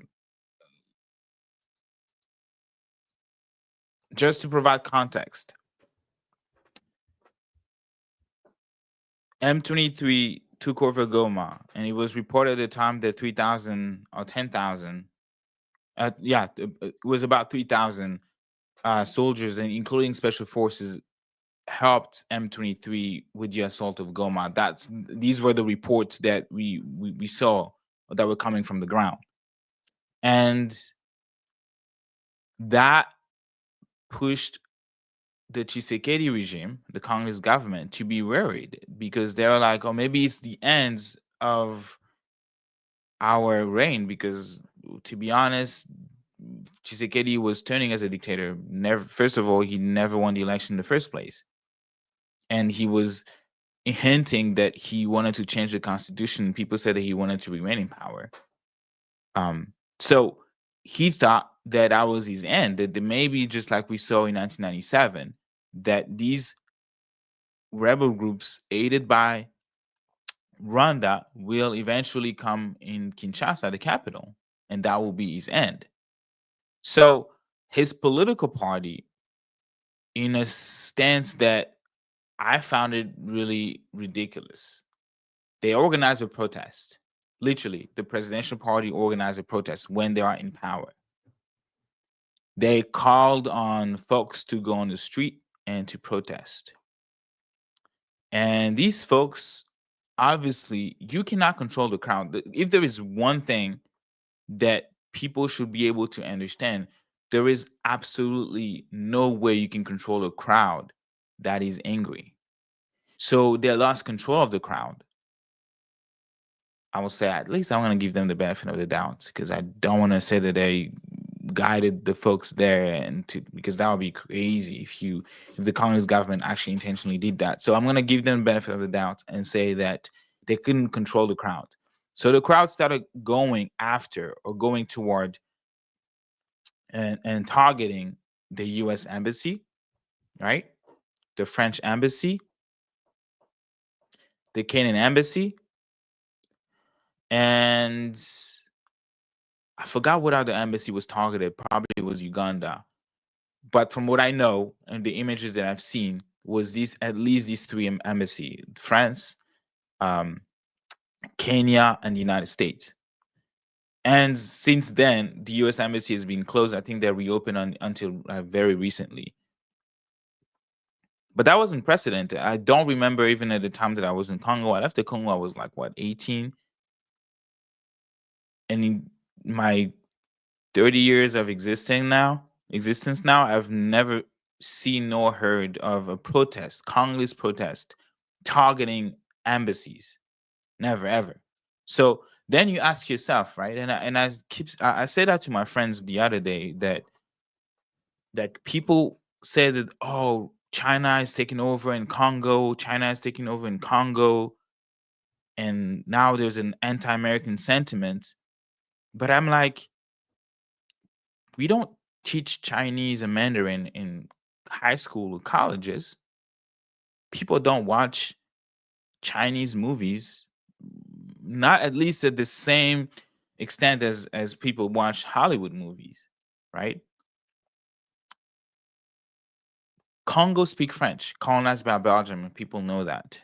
And actually, the Belgium thought that we were less than human. That it was for them, it was appropriate for them to only teach us French uh and not Dutch, because we were not worth it to speak that language. So they only taught us French, which, by the way, now French is, I would say, the second most powerful language. Nobody care about Dutch or whatever Flamand that they speak over there. But we speak French, but surprisingly, the Congo is influenced in terms of the culture, even the music, by France, right?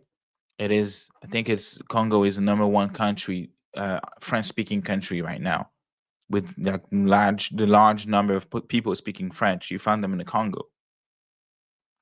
So we are influenced by France. Check, talk to Congolese that will support the French national teams.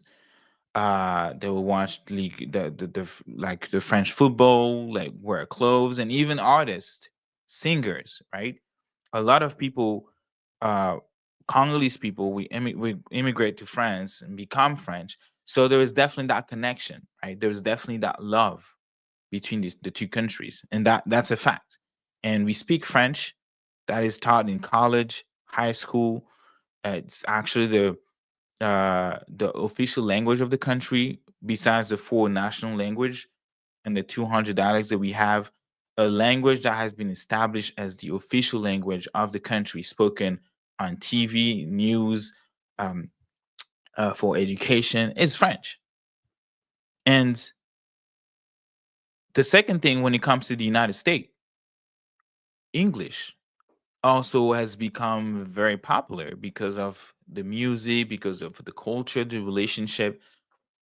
There is even, and that's actually where I went to school and learned English, the Congo American Language Institute, right? So there is that connection between the two countries as well. I'm not gonna go dive deep into the history, right? But I think that naturally the Congolese people are closer to France and closer to America than they are with China, right? As a matter of fact, when the Congo was becoming independent in the 60s, we didn't hear much about China. Like, if today China now has control 80% of the minerals, or the factories and all the cobalt industries, 30 years, 20 years ago, they were nowhere to be seen. So there is definitely a vacuum that had been created, and China just end up to have filled that spot because of the foreign policy that we have seen being imposed, being implemented and rolled out in the Congo, in terms of who get to be president in the first place. And that's very important to understand that, again, what's going on, what's happening in the Congo is a direct consequence of that foreign policy. When you have Patrice Lumumba elected prime minister of the Congo in June 1960, at the independence, he is the first elected prime minister of the Congo, right? June 1960. He's killed in January 1961. January, 6 months. Literally. He was under house arrest, then he was arrested, and then on June 17th, 1961, he was murdered. He was killed. He was assassinated. And now we know because those are declassified documents. The CIA was involved. The Belgian was involved. We know all that. China wasn't there, right? And from this assassination, we had a dictator that was, working with the CIA, with European, with the US, and he led the country for 32 years. And when he decided to nationalize the resources of the Congo, well, that was his end. That was his death. That was literally his death. And the US, the UK, Anglo-Saxon worlds, like Brother Kambale says, decided to support Rwanda and Uganda, who invaded the Congo. Rwanda supported the AFDL, led by Laurent Désiré Kabila. And May 17, 1997, he overthrew Mobutu. And Laurent Désiré Kabila, like I said, he wasn't elected. He came with power, with force, supported by Rwanda. And once he asked Rwanda to leave, Rwanda supported by the U.S., Rwanda supported by the same folks that put in place Mobutu, the same folks that assassinated Mulumba, while Rwanda decided to fuel another conflict. 1998, that's the second invasion that Rwanda uh, did in 1998. And they backed another militia group, the RCD. And in 2001, Laurent Desire Kabila was assassinated. And his son, Joseph Kabila, took over. He was 29 years old at the time. He was the least experienced military high ranking military officer at the time.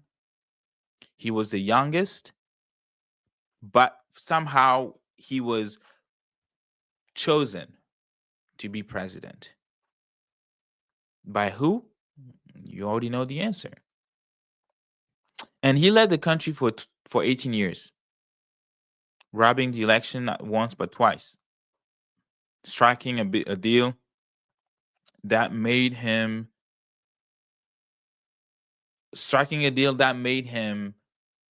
share power with other Congolese folks that were also backed by Rwanda, right?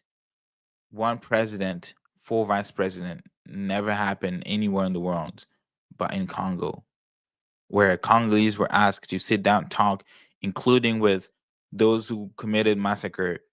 You read the mapping report, like Brother Maurice said, leaked in August 2010, published in October 2010, that talks about crimes against humanity, war crimes, and crimes of genocide.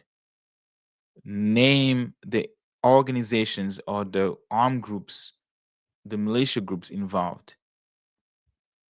But we have to sit down and be happy with them and live, do kumbaya with them. And we did. The Congolese people did. Then you had the election, 2006, rigged the election. 2011, rigged the election. And then in 2018, when he wasn't supposed to run again, delayed the election for 2 years. His constitutional term ended in 2016. He didn't organize the election then. Didn't organize the election in 2017. People had to organize. Even the Catholic Church had to organize and make sure that Joseph Kabila handed the power to the people.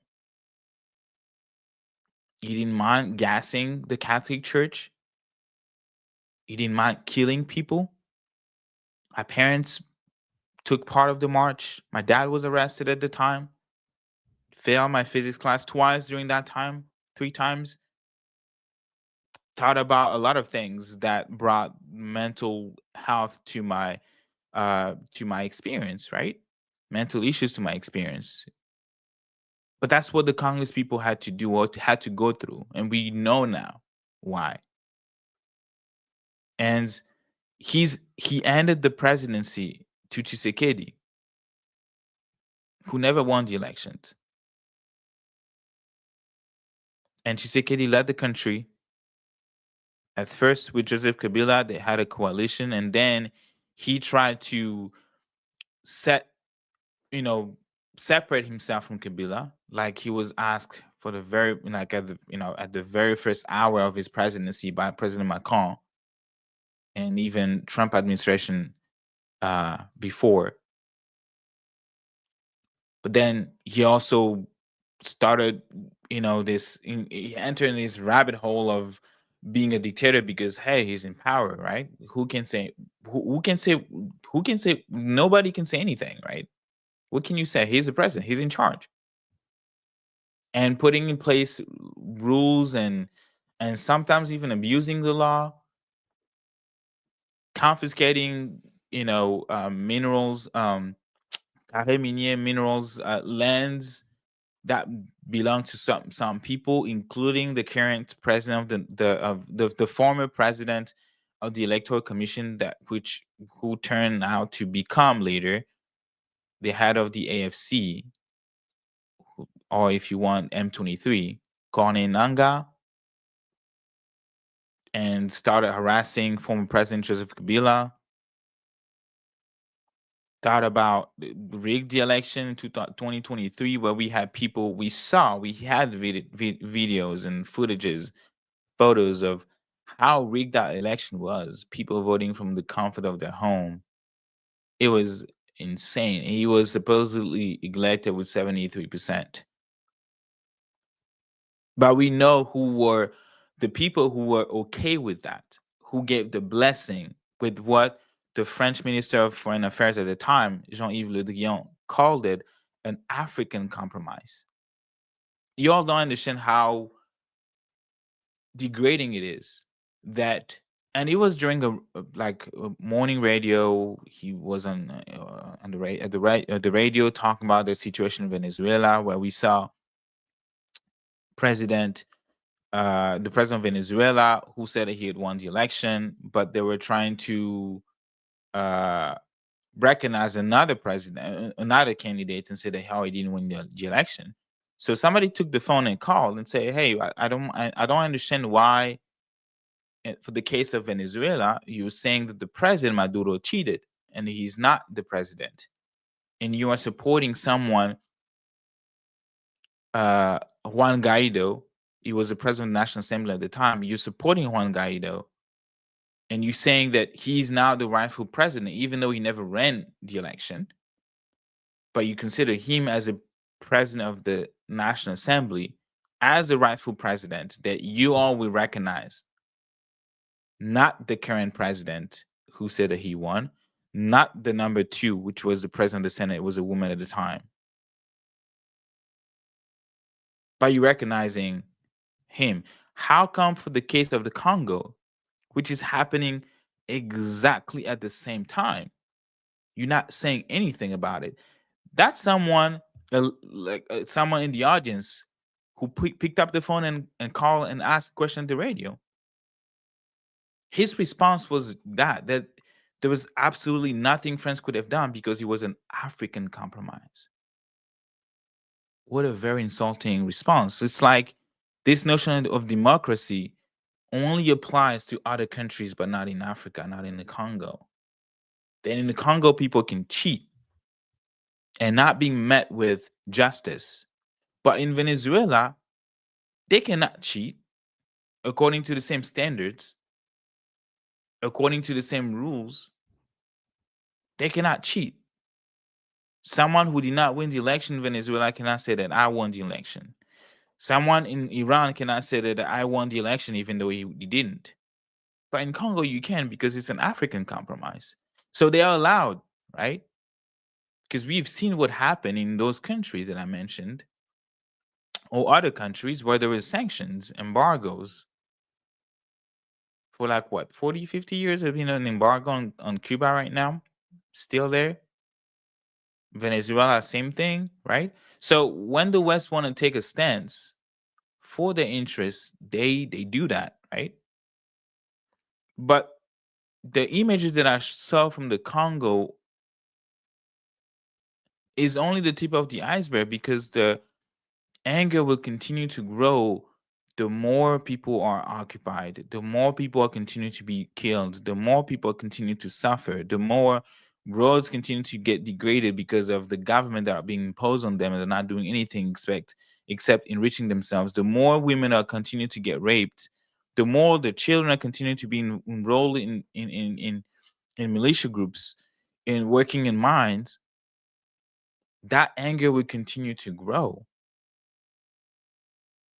And to me, that's the only reason why I see these people on the street protesting. They protested against the governments. They protested against the United Nations. They were killed in that during those protests. And as we talked about before, on August 30th, 2023, in Goma, marching against the UN that they saw was not doing anything to stop the war, not doing anything to stop the killing, right? They got killed, dragged into, like, carried and dragged into literally trucks.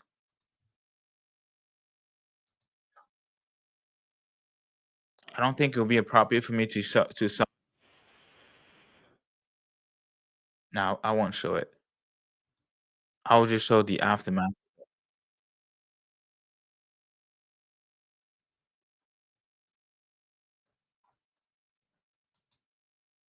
And that's what makes Congolese people angry. Where you see your people being dragged, and that's the Congolese, the Republican Guard, right? Those in charge of assuring the security of President Tshisekedi. After they killed peaceful civilians,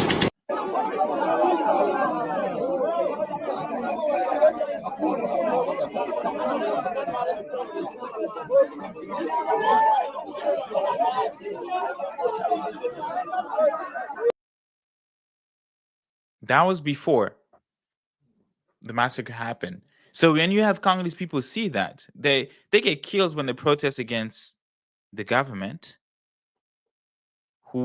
which does not let them vote or live in peace. They get killed when they protest against the United Nations, who allow the killings to happen, who allow those rebel groups supported by Rwanda continue to take the lands and kill the people with impunity. Nearby, a killing would happen nearby the UN base, right? But they were organized. They organized themselves, or actually, they were, encouraged by the governments. And when they went to protest in front of, like, not in front of, but they went to protest on the street of Kinshasa, they were not met with anything. Like, the police was there, but the police were not there to, like, ask them to stop, because again, like I mentioned, the Congolese government asked them to protest, encouraged them to protest. So what do you think happened? You see that pain, right? That anger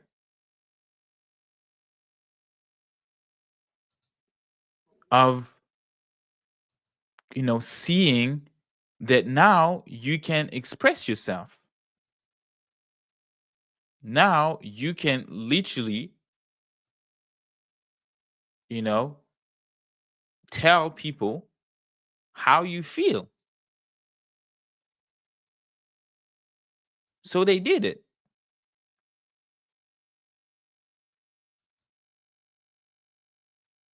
So they did it.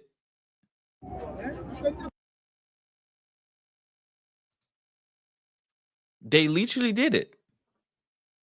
Attacked U.S. embassy, attacked the French embassy, attacked the Kenyan embassy, which you also, complicit in some extent,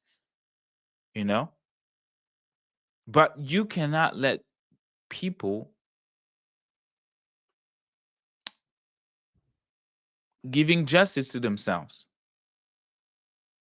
I really want to believe, and that's the reason why an institution like the UN was created in the first place.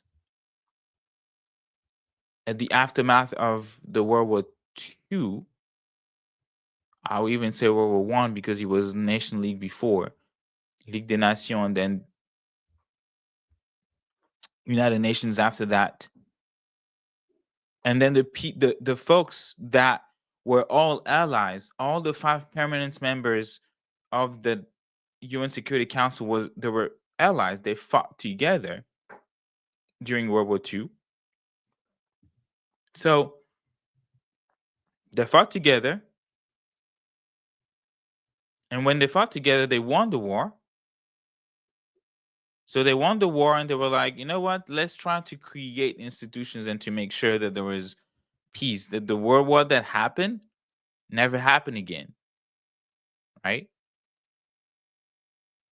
And they didn't just create the United Nations; they also created the United Nations Security Council, gave themselves the veto right, very powerful. They also create the International Court of Justice to allow countries to dispute in a very civilized way conflicts. They did that.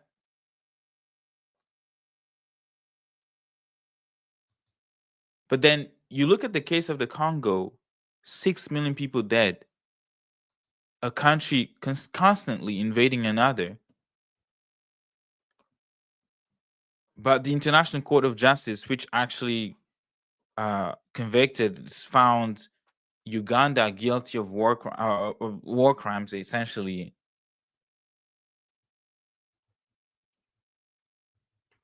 But then when you come to Rwanda, nothing really happened to Rwanda, right?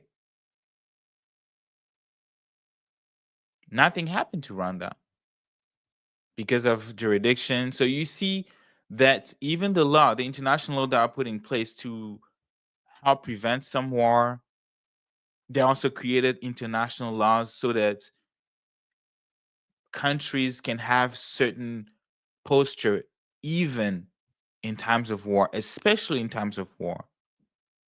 And you see these laws being violated by Rwanda, right? You see that. But there is nothing that you can do. You cannot use legal means to obtain justice. So what happened? People will take the streets. And we just cannot let people give justice to themselves.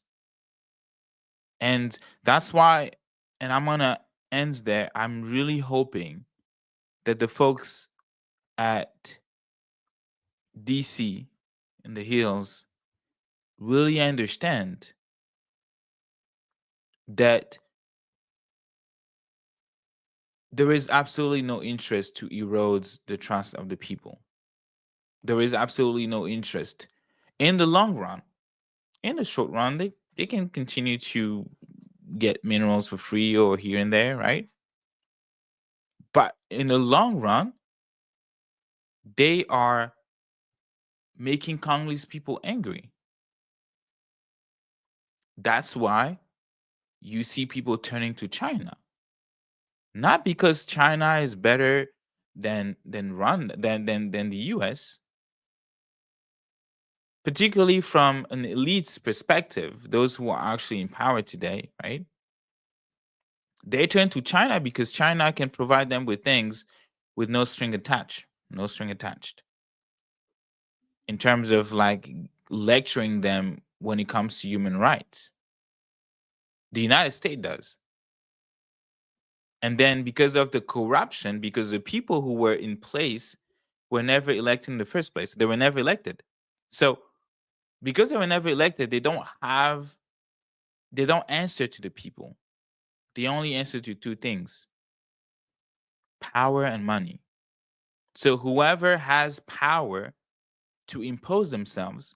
That's what we have been seeing for the past 30, 40 years, that those dictators tend to listen to those who have weapons. They won't sit down and talk. They won't organize democratic elections.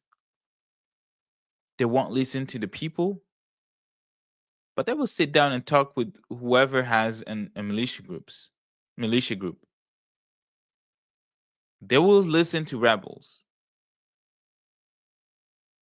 They don't listen to the US when the US is providing reports on human rights, when organizations like Amnesty International, Human Rights Watch are saying that, hey, y'all need to follow international law, abide by international law, respect human rights,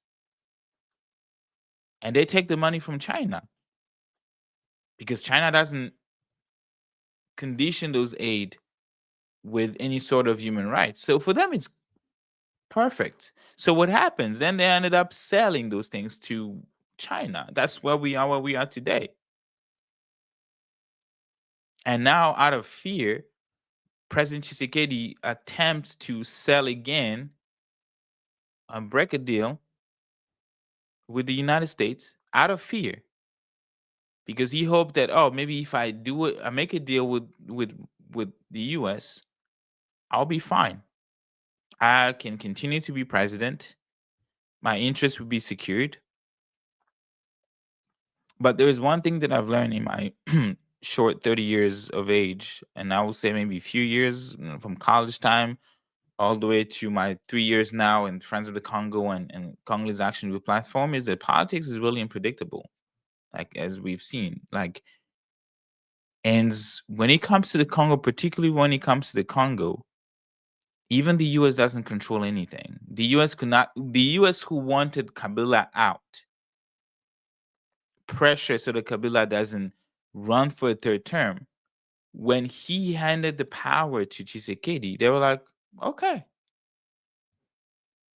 fait accompli, like we say in French.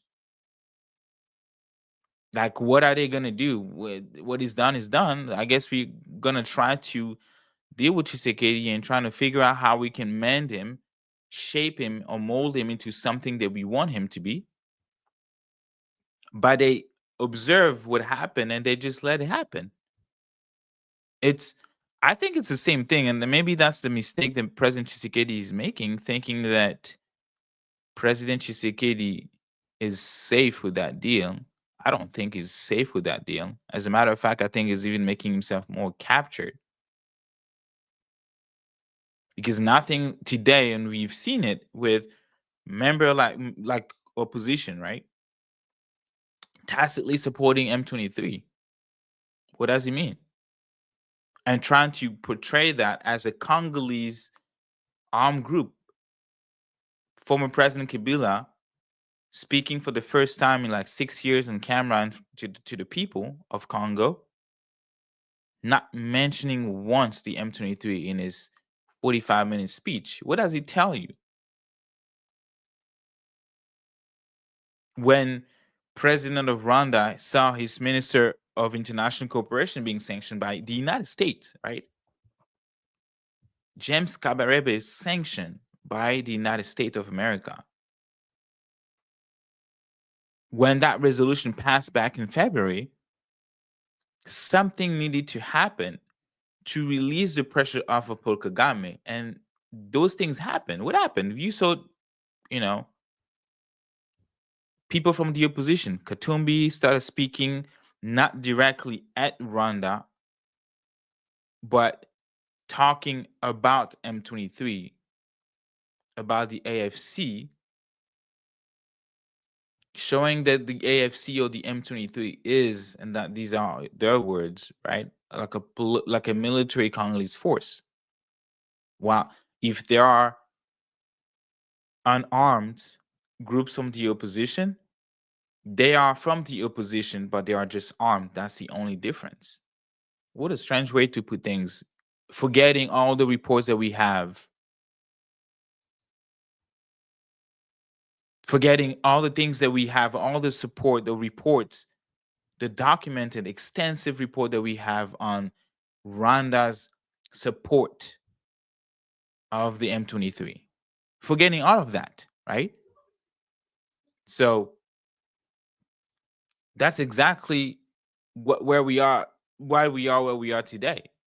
And Joseph Kabila coming back in the Congo, going to Rwanda, arriving to Goma. What a strange way for his comeback. But what does he mean doing all of that?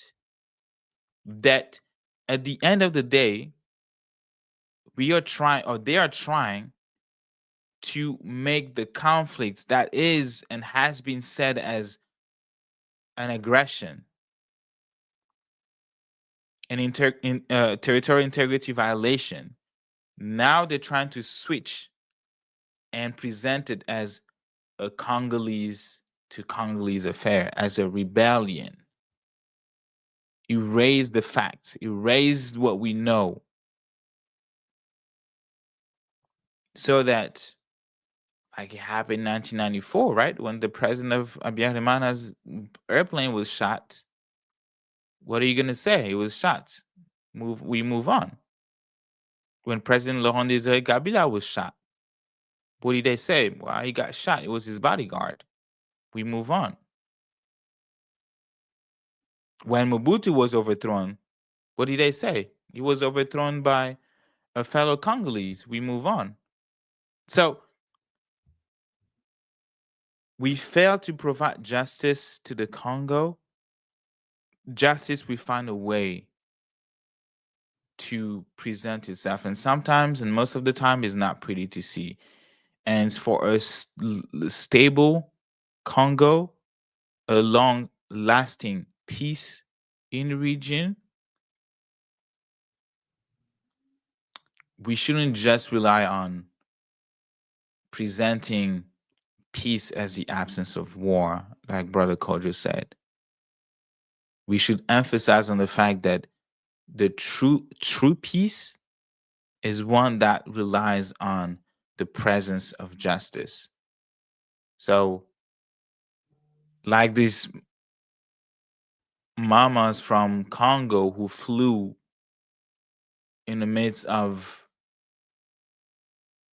you know, of having sanctions or preventing them to obtain visas, they said, you know what, we're still gonna fly in the Congo, in the US. We're gonna fly to Washington, D.C. We're gonna speak to lawmakers. We're gonna be loud and be heard. Tell them our stories. Tell them what's going on in those in the refugee camps. What's going on in the farms or in the houses in their neighborhoods, and what people are really going through, how they feel. Have their voice be heard and not let the elites tell them what's going on. So, as we are, or some are waiting for the peace deal to be done, for paragraphs to be written, these mama are not waiting because they don't want to undergo what's the definition of what's for the elites in the Congo, what's the elites in Washington, D.C., what's the elites in Rwanda think the solution to this war is. They are taking the steps to make their voice heard. And I am encouraging you to join freecongo.org for you to see, to have an idea, for you to support the work that people in the front line of Congo are doing, because they know exactly what's good for them. Not the people in Paris, not the people tweeting from Washington, D.C., or New York, or Texas, but those who are directly impacted by the war. And our role as friends of the Congo to be just that, friends, ally, and provide them with the space, giving them the mic, provide them with the opportunity to clearly state the needs, to clearly lay out the solution. And we hope that in that journey of the Bassanja coalition, of these mama from Synergie des Femmes, Quatrième Voix, in their journey that you can be with them, support them in a way that they need. You can do that in many ways, right? And one, you can demonstrate at the Rwandan embassy, wherever you are, because they are violating international law. Join the campaign, Don't Visit Rwanda, because that campaign, like Amnesty International is telling us with the NBA doing contracts, it is a way to cleanse Rwanda for its crime. When you have artists singing in Kigali, when you have an international organization like NESB, the National Society of Black Engineers, the NBA organizing events in Rwanda, when you have John Legend singing in Kigali, it's like you're giving a blank check and say that we are closing our eyes to the human rights violation that you, Paul Kagame, have been committing in your own country towards your own people first. Because the Rwandan people are victims as much as Congolese are. And we are turning a blind eye to those crimes. We are turning our back to those victims. And that's why, for profit, we are hosting these conferences in Kigali. That's why, for profit, we are singing over the grave of those who died or those who are imprisoned. In prison. So join that movement or do not visit Rwanda. 3, write a letter to your member of parliament, wherever they are, wherever they are. You want the US? Go to freecongo.org. We have a letter that we will send on your behalf. All you need to do is fill out that form, and we're going to make sure that your representative, that your senator received that letter, a letter that is asking that the US will not use your tax dollar to fuel yet another war, but this time in the heart of Africa. 4, donate to our emergency relief funds. 100% of your donations goes to them, right? Because what Friends of the Congo is doing, it's like I mentioned, what's going on in the Congo is the direct consequences of the foreign policy of the US, the European Union, France, and all these countries, the UK. So what needs to happen to change that foreign policy is advocacy, and advocacy isn't cheap. It costs money to organize, to have folks fly from the Congo and come here, go to the go to the capital in DC. It costs money. And the advocacy that we also doing also starts by making sure that those on the front line can actually make it. Let's be frank. That those refugees, the people in internally displaced camp, have something to live off, right? That they have foods, they have shelters, and that's what we're doing. And from what we talked earlier when I was talking about Maman Justine, and I want to make sure that I pull the correct link because I talked about um, that it was available on Amazon. Scratching that, if you can, you should go to basanja.org, and that's where you can purchase the book Women Resist War and support them directly. It is a Congolese woman who wrote a book to tell her story. to tell you what the Rwandan government does not want you to know. That exactly what's happening in the Congo, what's happening to the Congolese women. Look at that. Look at this picture.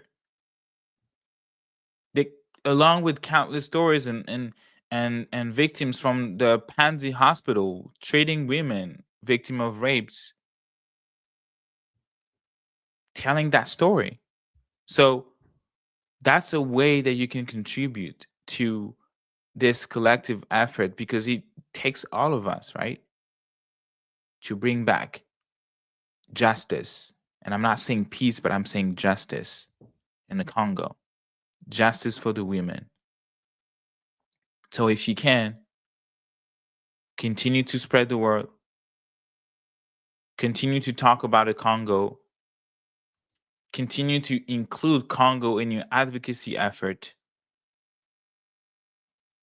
right? Continue to include the Congo, the Congolese women, the Congolese children. When we talk about the EV, the transition to EV battery and green energy, continue to include Congo into that. When people continue to see the complicity in some tech companies in what's going on in the Congo, around the world, include Congo in that advocacy. And visit freecongo.org and you will see the steps that I just mentioned, everything that you need to do for you to support a free Congo. I believe that Congo will be free in our lifetime. I believe that the women of the Congo will be, they will see dignity again, that the body will be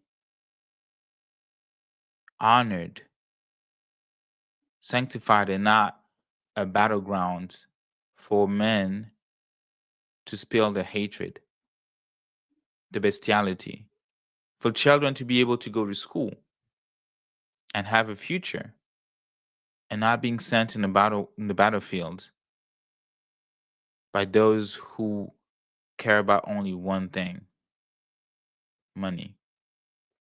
So that's the end of our live, and I appreciate y'all for being connected. Over 600 people across our platform. Appreciate y'all. Continue to support the Congo. Continue to support the women. Continue to support the victims, the children, and we are grateful for the support that you have to us, our humble organization. That was Guy Tonzo from Friends of the Congo. I will see you next Friday. Peace out.